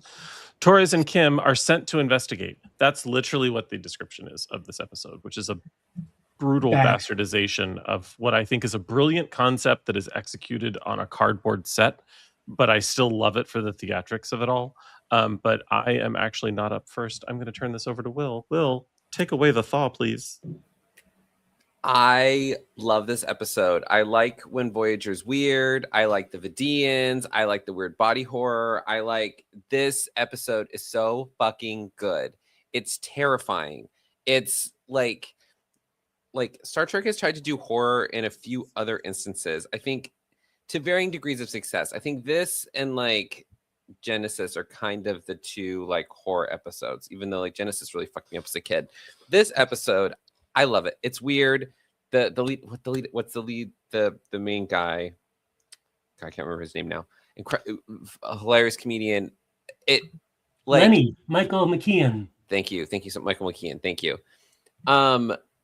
It's like, it's fucking weird. It's like you don't know how they're going to get out of it, and it's kind of like they just bully their way through, and then they leave these poor creatures to kind of suffer and die in darkness. It's fucked. It's so dark. It's like I just love when shit gets weird. So that's all I have to say. This is like my favorite episode. It's like my top 5 favorite episodes of Voyager. Like, it's fucking great. Krista, get with me on it, bitch. Get with me with it. I knew I'm with you. Love. I was inside of 5 seconds. I was like, oh my God, it's Kubrick. I am losing my mind. We had Cronenberg, we had The Fly, now we've got Eyes Wide Shut. This is so wild. Awesome. And I love that it was Michael McKean. And there's a guillotine. I mean, there's just so many that it was Kubrick light and the like almost lightheartedness of the casual cruelty was the horror. Yeah. Like it just, and of course the AI. We don't talk about AI, but of course these are things that are possible. And I just loved that it was sort of this life-sucking force, but it was all a giant party, and it was very Trumpian, and all of it, everything about it, it was so pertinent to right now, to a ballroom and people wearing masks and everybody saying what they're supposed to say, and don't go against the big idiot. And so I loved it, and I'm right with you, Will. So I had a feeling you would love it too. It's weird. I like the weird episode. Get it. Sitting on a couch. It's crazy. It's a wild episode. I think there's not another episode that's like this in any series that's like demented and weird and like solved in a really Move along home. Sort of like what Move Along Home. Oh yeah, I agree. One. If Move Along Home had been successfully scary. Yes. Move Along Home could have been terrifying, but it wasn't. If it had been, this would be. Which wasn't its goal, but yes. This was correct. like download terrifying. Well, one could say that the clown.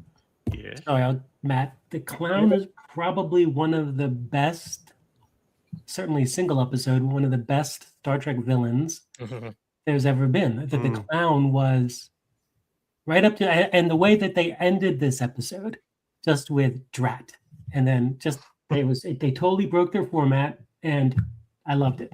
Sorry, Matt. Oh no, don't apologize.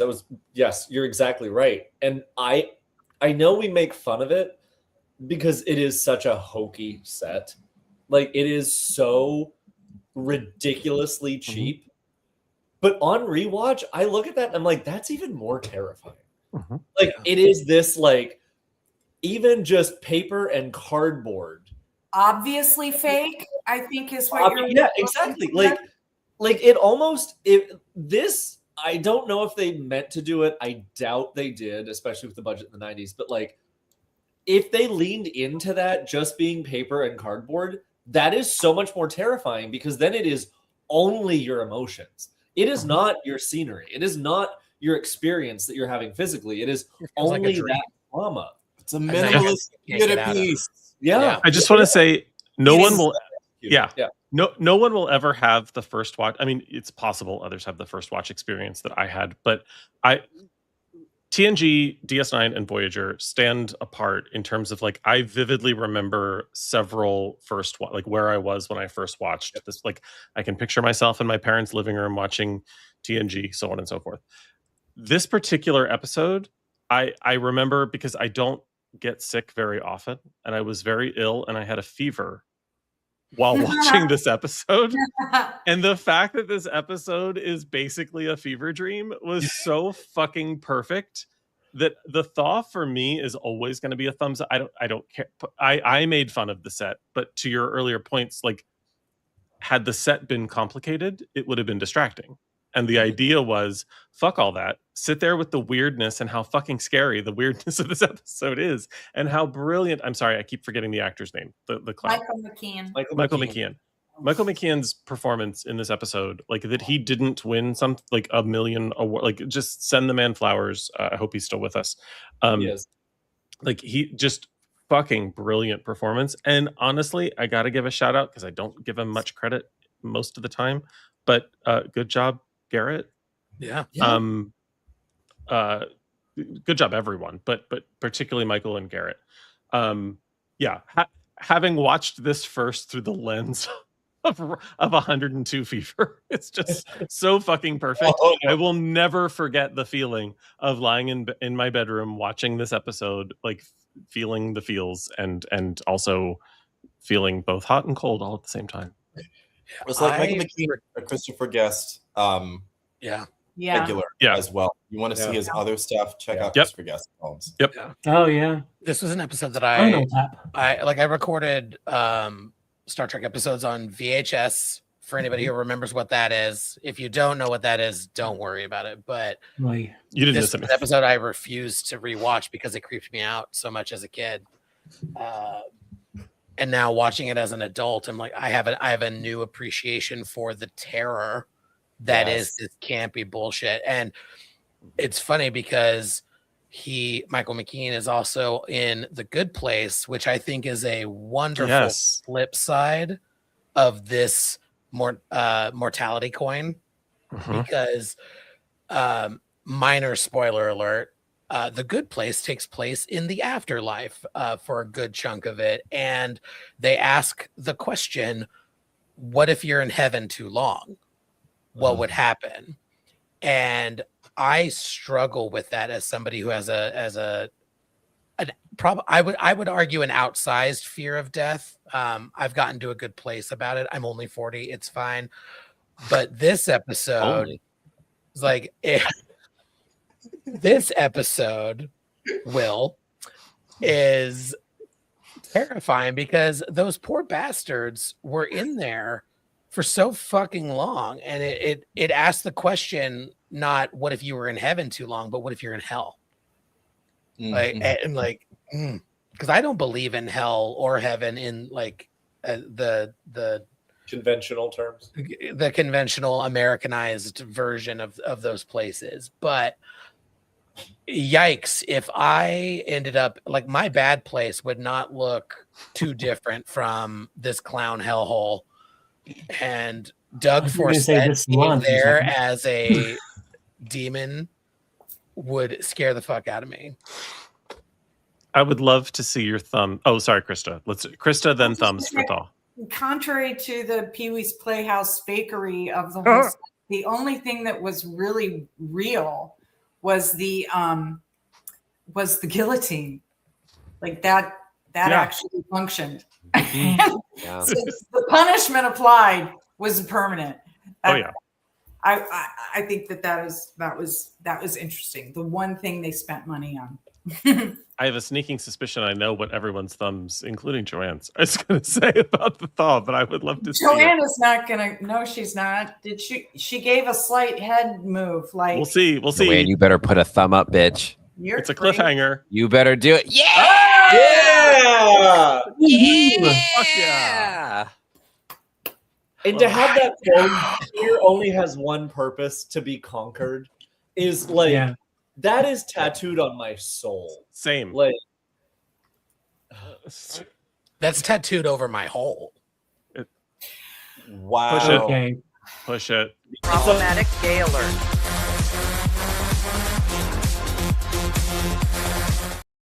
And as they said in my day, push it real good. So it's in a chain link. That would just be 3 letters, though, right? An Ouroboros. Whole like Elvish on the One Ring. to rule them all. My celestial temple. Trevor, can you take us to the next episode, please? Season 2, episode 24, Tuvix. Anybody heard about it? Wrote a song about it. Like to hear it? Here it go. Following an accident. Okay, then Narita has kicked in. Following an accident. Hang on, we gotta. I'm sorry. The In Living Color reference is throwing me, and I want to give the. It was not an In Living Color reference. It was an En Vogue reference. So sorry. It's okay. Anyway, following an incident or an accident, which leads to Tuvok and Neelix becoming a composite being, a doctor. I think that's supposed to say the doctor, but it says a doctor. The doctor must try to work out a way of separating the two identities. Meanwhile, for Janeway, there's a frightening decision to be made. I don't think that bitch was afraid at all. No. I think she did what she did. And if you would like to see us discuss in great detail the episode of Tuvix, please join our Patreon at the $5 or $10 level, and you can watch the April episode where we do a live rewatch of Tuvix, and we have drunken things to say about it. That being said, Will, I would love to hear your thoughts first on Tuvix. Walter has something to say. And about Walter. Tuvix. Walter has yeah, I understand the controversy of this episode. I believe I am a Janeway apologist. I believe she was justified. She's killed before, she'll do it again. This episode is very strange because it ends very abruptly. Like, we get the structure of this episode is very, like, when we watched it for the Patreon, go watch that. A lot of fun discussion there. But this episode is like, the moral quandary happens, but there's the resolution of it is so abrupt and so like, and it's done. Like, I just feel like the episode ends in a weird way. And Jim was like, we're just doing this. I see the controversy because people would have done it differently, but like, fuck Tuvix. Like, the actor is good. Like, I think the performance is good. I think the makeup is bad. But yeah, it's the hair. The hair. Yeah, we'll. Sorry, I'm going to harp on it in the bonus that episode. Hair. But it's God. It's I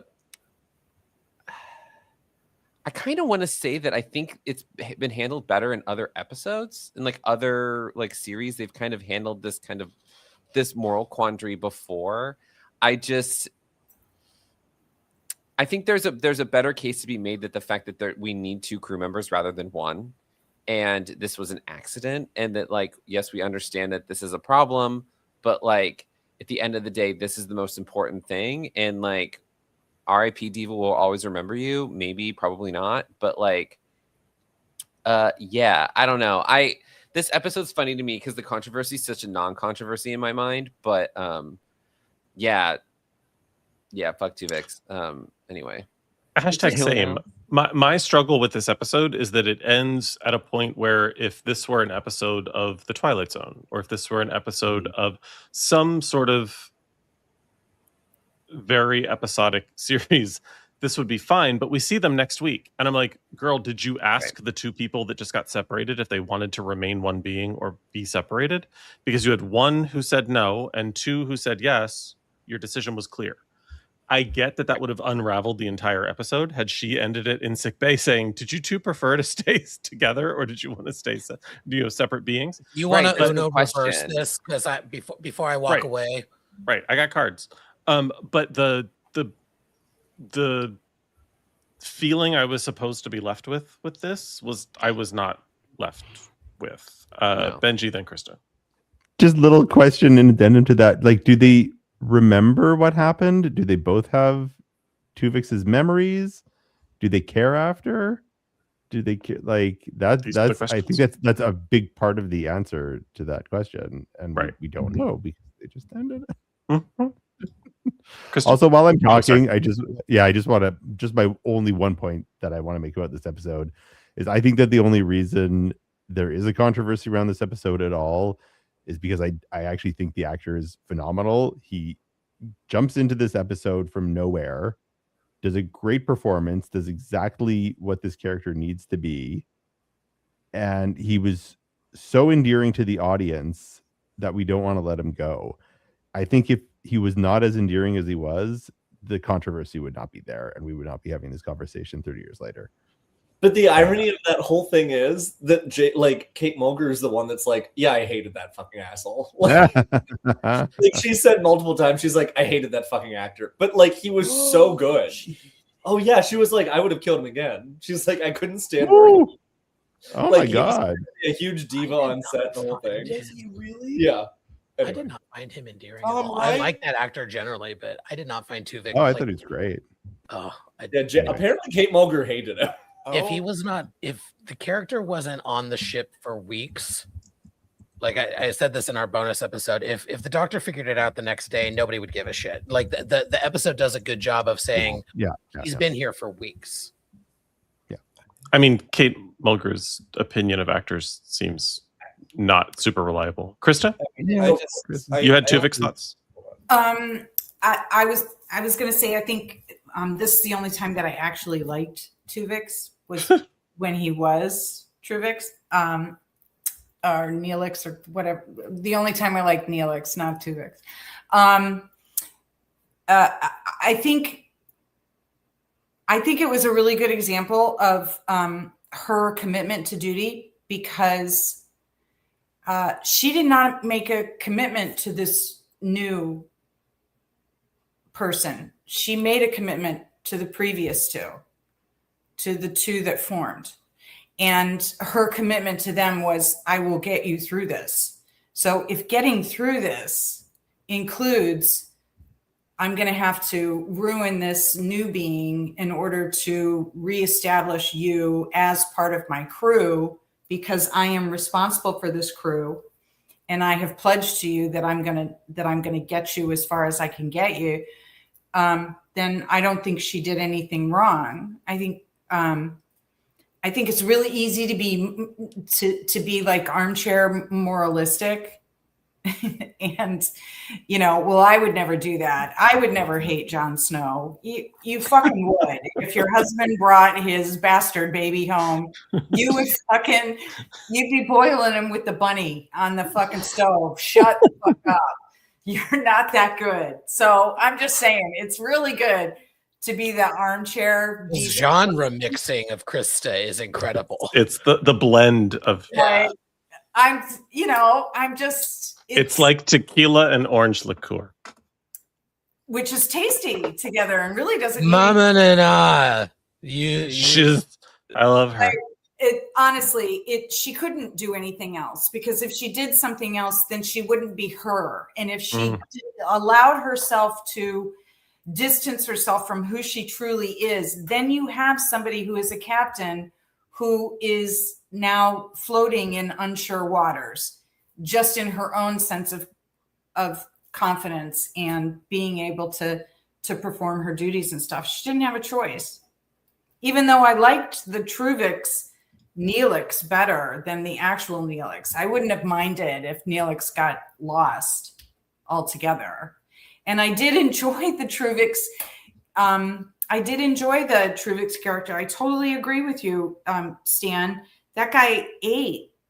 Or Benji, he ate. He got on there, and I don't know, why is everyone giggling? I don't know why everyone else is. I'm laughing at Truvix. I was giggling because you said you didn't care if Neelix got lost or not. I just I don't like the character. He's just such a fucking red flag. And this is the first time he really wasn't a red flag. Yeah. So also, random trivia. If anyone has seen Barbershop, the movie from 2002, Tom Wright was actually in that film. That's when I recognized that he was the Tuvix actor. It was like when I saw that movie in theaters, I was like, oh, it's Tuvix. Anyway. Joanne's like, wait, what?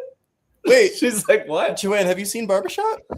Of course I've seen Barbershop. How dare you? Who was he in Barbershop? I'm not gonna, okay. So remember the police officer, the detective that comes into the barbershop a couple of times, and he's kind of a jerk. He always plays a jerk. That actor. He's trust me, Joe. Like, look him up. I'm a look. Yeah. you will recognize him and you go, oh, that's the dude. Like when I saw him, I'm like, oh my God, it's Tuvix in Barbershop. And if you'd like to watch all of us watch Barbershop and comment, join our Patreon in the month of July. Matt Jennings will lead that conversation. Now it's happening. Any other comments on Tuvix before we vote on killing that guy? Show me your thumbs for Tuvix. Kill the abomination. Oh, she is sideways. It's okay. All right, ladies, settle down. It's still an up despite the attempt to drag it down. Season 2, episode 25, Resolutions. Affected with a deadly virus, Captain Janeway and Chakotay depart the ship for a small planet to prevent infecting the crew. I don't know that the size of the planet is actually relevant to the episode. It's not a small town. This is not an episode of Bridgerton. Like I don't understand what this description just did. But this is the famous bathtub episode. And in order to lean into the sexism of it all, I would like to start with the ladies. Joanne, your thoughts on Resolutions? Listen. While I wouldn't have made a lot of the choices they made in this episode, it's kind of like how I feel about Picard and Crusher.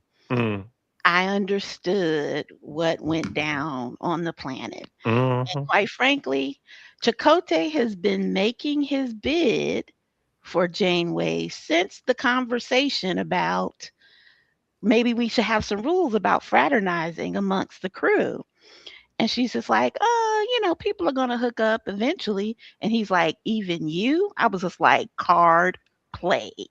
So the fact that he brings it to fruition here, again, a lot of problems. But this motherfucker built a bathtub. I fucking get it. I'm sorry. You wish you had game like that. You wish you had game like that. That's all I'm saying. I wasn't that offended by it, to be quite honest with you. And I also love how Janeway and how they never let her, and it happens kind of throughout, she always falls into that scientist kind of trope. And I love that she's always like, this is who I am, and immediately went into kind of problem solving and like, no, we're going to figure this out. Why does this work here? Why are we okay here and not anywhere else? I love that, as much as I also, on the other side, question how strangely she chooses her collaborative partners, or who she chooses not to be her collaborative partners. Kind of the theme of the whole episode, right? Who's she going to get with? Personally, professionally, all of that. So I thought the questions, we can talk about the execution, but I thought the questions of the episode were relevant. So there you have it. The things you'll do for a bath. Krista. Yeah, I thought with, when they were like, we're going to rough it and she gets a bathtub. I'm like, what kind of fucking camping trip have you been on, sis? Because I've been on some rough ones. The glamping was great.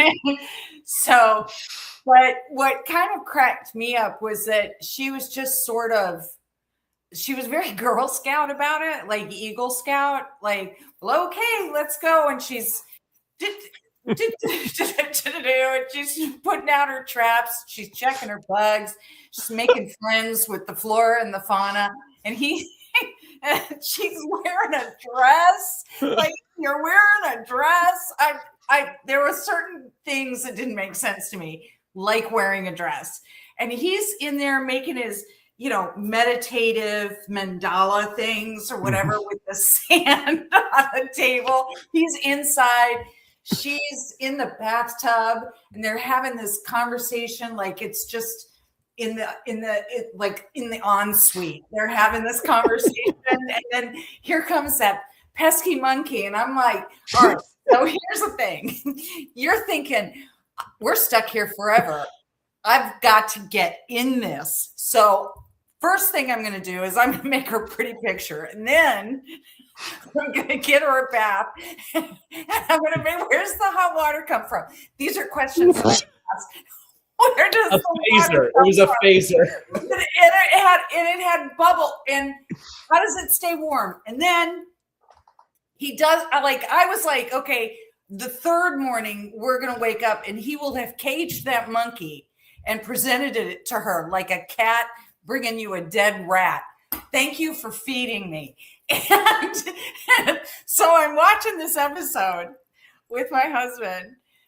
And this is when he reveals he doesn't understand why they called him after a restaurant. And I said, no, it's Chakotay, and they've got this whole manufactured idea of Native American and blah, blah, blah.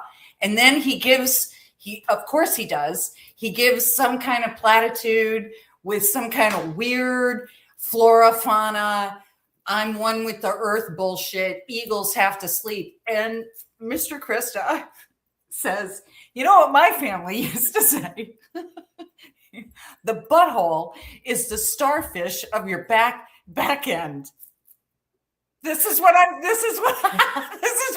living with. I love that your camera zoomed in for that anecdote.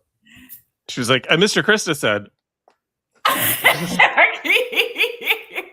I'm sorry, but it's hilarious to me that they had the fake consultant for indigenous people, the eagle, and that the premise, the way he reveals his feelings, is telling a fake indigenous people story. In the middle of nature. Talk about hilarious. Yeah. I'm like, and not only the bathtub, we're forgetting, he built the headboards first. He built the headboards. He was hold on to. You could never. There's a reason I'm bald. He went full pimp my ride. Do you want silver or would you like cream? I mean, it was like, dude, what are you? What is this? You are dying. You're the whole ship left. You're gone. You've got and the fact that none of this ever, he never pulled out any of these skills on Voyager where they might be a little more relevant. Exactly. But to get Janeway, you people fuck up your warp coil. This old house. Your shield. Come on. This old house. That's what it is. That is game. Exactly. Out of a glad bag and a fucking thimble. I'll make a bathtub for this girl. He's only Bob Vila when it comes to getting pussy. That's all it is. He's just like, which is a true Bob Vila. Let's be honest. He's like, I can make a bathtub and a headboard, but I gotta get it. He wears the dress when she's out roughing it, which I don't even understand the two of those two together. And she gets a negligee. The dress with the tights. The only time that she's sexualized is when she's with Chakotay, abandoned on a planet, or in she will get sexualized private quarters. It'll happen more often. But it's always in a negligee. It's always in a negligee. Yeah, but don't what actually or because when her guns are out. Because no. This is my experience. You don't know my life. This is my experience. You're right. As a first-time watcher, don't drop some poop on it. Don't. You're right. No, I'm not. I'm meaty pile on it. Don't drop poop on Krista is the moral of this story. Don't Dirty Sanchez. Janeway has a mission, and we all know what it is. I'm going out tonight, and I'm going to get laid. Twice. But then the hi monkey, and then this. Come on. I love how your camera just reacts perfectly weird. The monkey warned me of a plaza problem, and then he bid us goodbye. My only problem with this episode is what happened to the monkey. What happened to the fucking monkey? You can feel free to use the house. Enjoy the tub. Also, why did they leave that there? Like that's got to be a violation of something. For the monkey. constructed that. Those are It's a violation of the primate directive. That represents a pair of boots, a wheel. Wait. Ken had a good one. I have Stan, don't spoil that episode. Wait, hold on. No, I have to give this. Ken had a good one. No one spoil that Ken dad joke. Ken, one more time. Ken had a good It's a violation of the primate directive. There it is. Oh, that's a dad joke. Mm-hmm. I clocked it. It's a good one. On the spreadsheet, because Rev. Show me your thumbs for resolutions, please. I'll give it the thumbs up just for it's so ridiculous. For the bathtub. Wait, real quick. I was gonna give it a sideways, and then I remembered. Oh yeah, the Vidian shit and Tuvok in charge. We did not talk about that at all. Captain Tuvok slayed. Yes, that's a good point. That is a good point. Captain Tuvok and Yeah. relenting to talk with Schmollis lover. Yeah. Krista fondling everyone's balls is hilarious. She's doing her.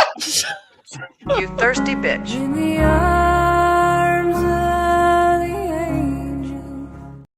angel. She's doing her Sunset Boulevard. I love that. Starfish.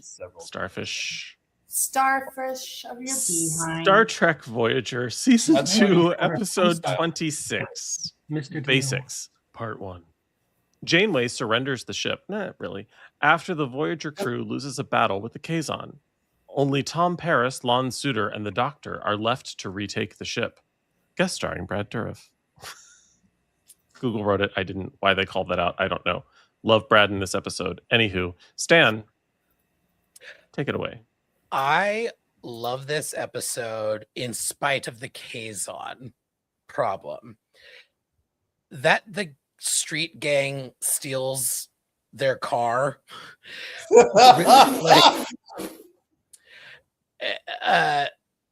cool.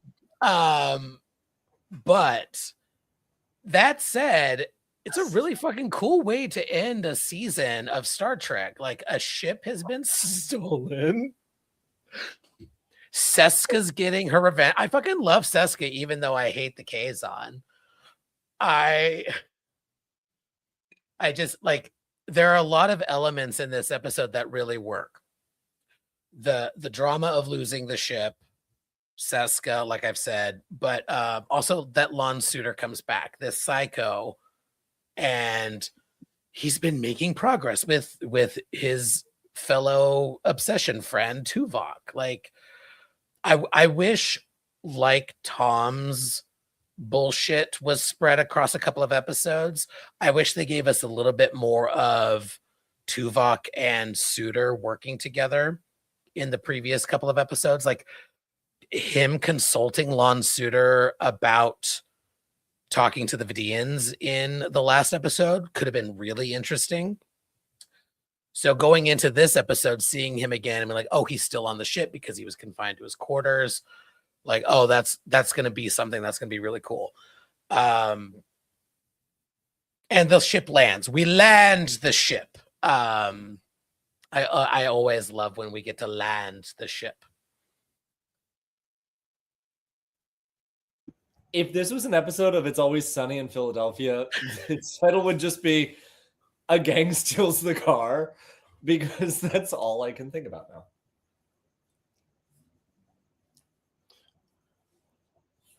I mean, it's fine. I mean, it's kind of cool because it feels like they're taking a risk. Like this could be oh, they're stranded here for a little bit. Like there seems to be some sort of stakes. I mean, the reset button on this series is hard. It's heavy. It is hit often, sometimes multiple times an episode. Yeah. But yeah, I think getting this will be our last hurrah with Seska. Sorry, spoilers. But which it needs to be. That's the biggest problem with Kazon is they've been straight shotting at home for over a year now, and they're still dealing with the Kazon. Right. I mean, and with the Vidians and stuff too, that which kind of peter off. But yeah, it's time to get a resolution to this. I think it's fine. I think the getting to land the ship, all that stuff, really cool. It's like a two-parter episode. I kind of don't think this needed to be a two-parter. Like, I don't think it really needed to be. It just seems like they needed a cliffhanger. Oh, they got stranded on the planet. But, like, you kind of know they're going to get the ship back. I don't know. There's stakes, but there isn't. Like, I don't know. I just... Go ahead. I always thought it would have been... on the planet. Yeah, I thought it would always... Sorry, Benji. I always thought it was kind of a missed opportunity for the series that like they didn't do like a season where they've lost the ship.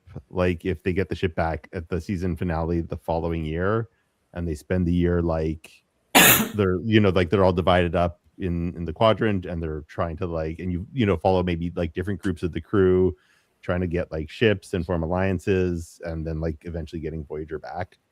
I think would have been like a really bold thing to do with this episode, but it's a cool episode. I don't know. Color kind of does it for me. I'm just gonna say. Hands. I'm looking forward to the second part where Chakotay approaches Janeway and presents the monkey. Not the monkey. I kept this head for you. Look what I brought for you. And a bathtub. Because this shit is roughing it. So now I want to know, how many dresses are you gonna put on for this roughing it? I think with Voyager, with some of these storylines, Deep Space Nine was doing it at the time, and they got away with it because everyone's eyes was on Voyager and not on Deep Space Nine. But some of these storylines with Voyager, I think, really could have flourished if they really stretched it out and just kept going over it. Like Basics, I think, could have been multiple episodes. There's another... Wait, because Krista, are you watching Voyager as we... This is the first time. Okay. Yeah, she's never seen it before. Okay, so there's another cliffhanger, if I may. I'm not going to say what it is, but there's another cliffhanger that's coming up that the creators, writers wanted to stretch out over a season, and it's only a cliffhanger, but it would have been awesome as a fully fleshed out season as well. But I think that's one of the things that would have made Voyager, it would have kicked Voyager up a notch if they let some of these scenarios play out over a long period of time, because in reality, these things are things that play out over a long period of time. The rations of replicated rations, the ship getting damaged, my hot take is this cliffhanger would have made a more interesting season-long arc than the one that everybody always says should have been a season-long arc. I think that one as a two-parter was just fine. Yeah. Maybe like a forerunner, but this would have been more interesting than that. Considering the whole Bobby waking up in the shower of it all. Sorry, that's a Dallas reference for those of you that. This would have been a better season-long arc than that. Yes. You get Janeway being very like, if anyone balks at this, tell them that I said the captain. Like, she is very like, I'm not dealing with shit. Just eat your bugs, y'all. Just eat your bugs. Literally. Take my hair and light it on fire. Yeah. She literally went into like primal Janeway survival. Like, if you think that I can't do this, I'm gonna fucking do it. Like, the only thing missing, Catherine Hepburn. The only thing missing was the tank top. Guns Show me out. Which we'll see later. I don't want to we will. It's coming. Show me your thumbs for basics. Oh God, I have to do math. Really? I hate it. I hate it. I do. That makes it a sideways collectively. I'm sorry. I hate this whole thing. I hate the premise. I hate all. All right, and that, my friends, is season 2, part 2 of Star Trek Voyager. Staniel, y'all, we did it. We made it through season 2, but like, I don't know what's gonna happen. The ship is gone. The gang stole it.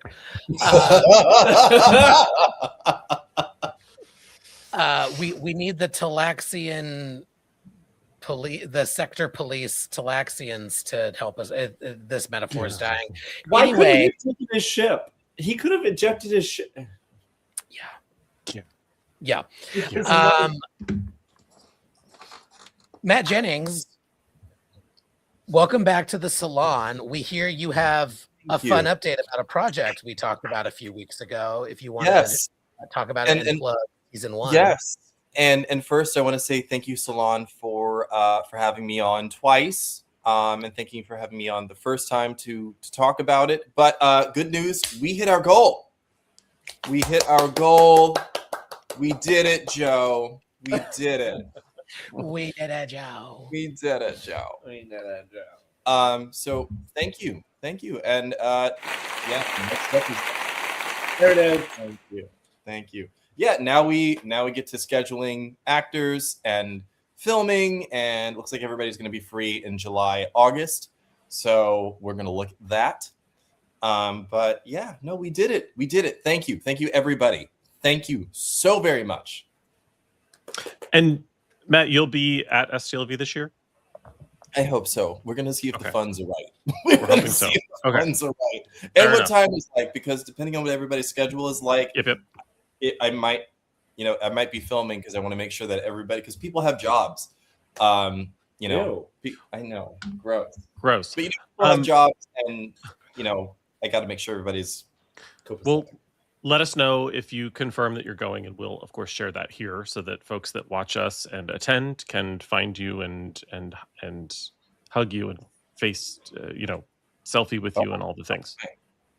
Oh, okay. They can give you facials. They can give you. That's not what I said. That is not what's right. Unless you're seeking such things. Are you seeking Jamal Harron? I don't know. Just happily taken, everyone I'm out there. For you. In the meantime, check out at 1701 Blurred on all of the places, just like you can check out Salon Trek in all of the places, including Patreon, everywhere you get podcasts. And also another plug, Will and I will be jaunting into the Delta Quadrant on Monday, 5:30 p.m. Pacific. So a few days before our normal time slot and an hour earlier than usual. We will be playing Star Trek Voyager Across the Unknown and probably wrecking the ship in so many ways.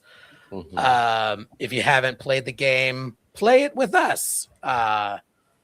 We'll do voices, reading through all of the fun shit, doing any kind of that needs a moment of it. Speaking of cunty bobs and wigs, that is why do you look like a member of the Beatles? I tried to get him to put on the George Washington, but he won't. So you look like Janeway before the reshoot when her hair was I did offer this one first. He looks like Yoko Spornak. Oh yeah. Yes. You know what, Trevor? That was a Golden Girls reference. Sorry. Yes, dear. Can you do me a favor, please? I'll try. Can you land the ship, please? I can. Everyone buckle up for George Washington Ricks and for this scorecard, because long episodes lead to long scorecards. Insert inappropriate joke here. For the totality of season 2, part 2 of Voyager, there were 8 thumbs ups, 4 thumbs sideways, and 1 thumbs down. So overall, we thought quite positively about Star Trek Voyager season 2, part 2. So yay for the back half of Voyager season 2. There were 7 problematic gay alerts. There were 2 Bev alerts. There were 3 tosser alerts. There was 1 problematic ally alert. There was 1 Ken dad joke. Stan landed a segue once, and Joanne took us to church once in the pre-show. I gave 1 billion bonus points to the backers of 1701, A Blurred Story, for helping Matt hit his goal. We look forward to season 2. I gave 6,900 bonus points to Krista for clocking Delta Quadrant sex workers. I gave an additional 50 points to Krista for actually getting us back on track. I gave 1,000 bonus points to Mr. Krista for fast fooding Chakotay. I gave 500 bonus points to Matt Jennings for agreeing with me a lot. I gave him an additional 50 bonus points for clocking cocked-shaped torpedoes. I gave 69,000 bonus points to Tom and Harry for getting into each other in the Intention Center. I gave 420,000 bonus points to Will for doing drugs. I gave 100 bonus points to carbon monoxide for making Voyager more fun. I gave 50,000 bonus points to Joanne for clocking them nerds. I gave Joanne an additional 500 bonus points for being willing to put out for a hot bath. I gave 5,000 bonus points to Ken for Mibbles. I gave an additional 50 bonus points to Ken for daring to ask, what does it mean to be murderous? I gave 3,000 bonus points to Benji for connecting short stories to short actors. I gave 690 bonus points to Matt Ricks for discovering cream filling live on the show. I gave 1,000,000 bonus points to Brad Dourif for being fucking brilliant. I gave 1,809 bonus points to Charles Darwin for turning Threshold into a Meld prequel. I gave 224 bonus points to Catherine Janeway for getting all murdery and shit. I gave 3 million bonus points to actor Tom Wright for acting the fuck out of Tuvix. I gave 2,000 bonus points to whatever drugs Krista and Will took while watching Threshold. And last but not least, I gave 1 million bonus points to the monkey for just being you, boo. Y'all, our car got stolen. Join us next week to see if we get it back. Dude, where's my car? And until then, live long and prosper. All hands abandon ship. Proceed to the nearest evacuation zone immediately.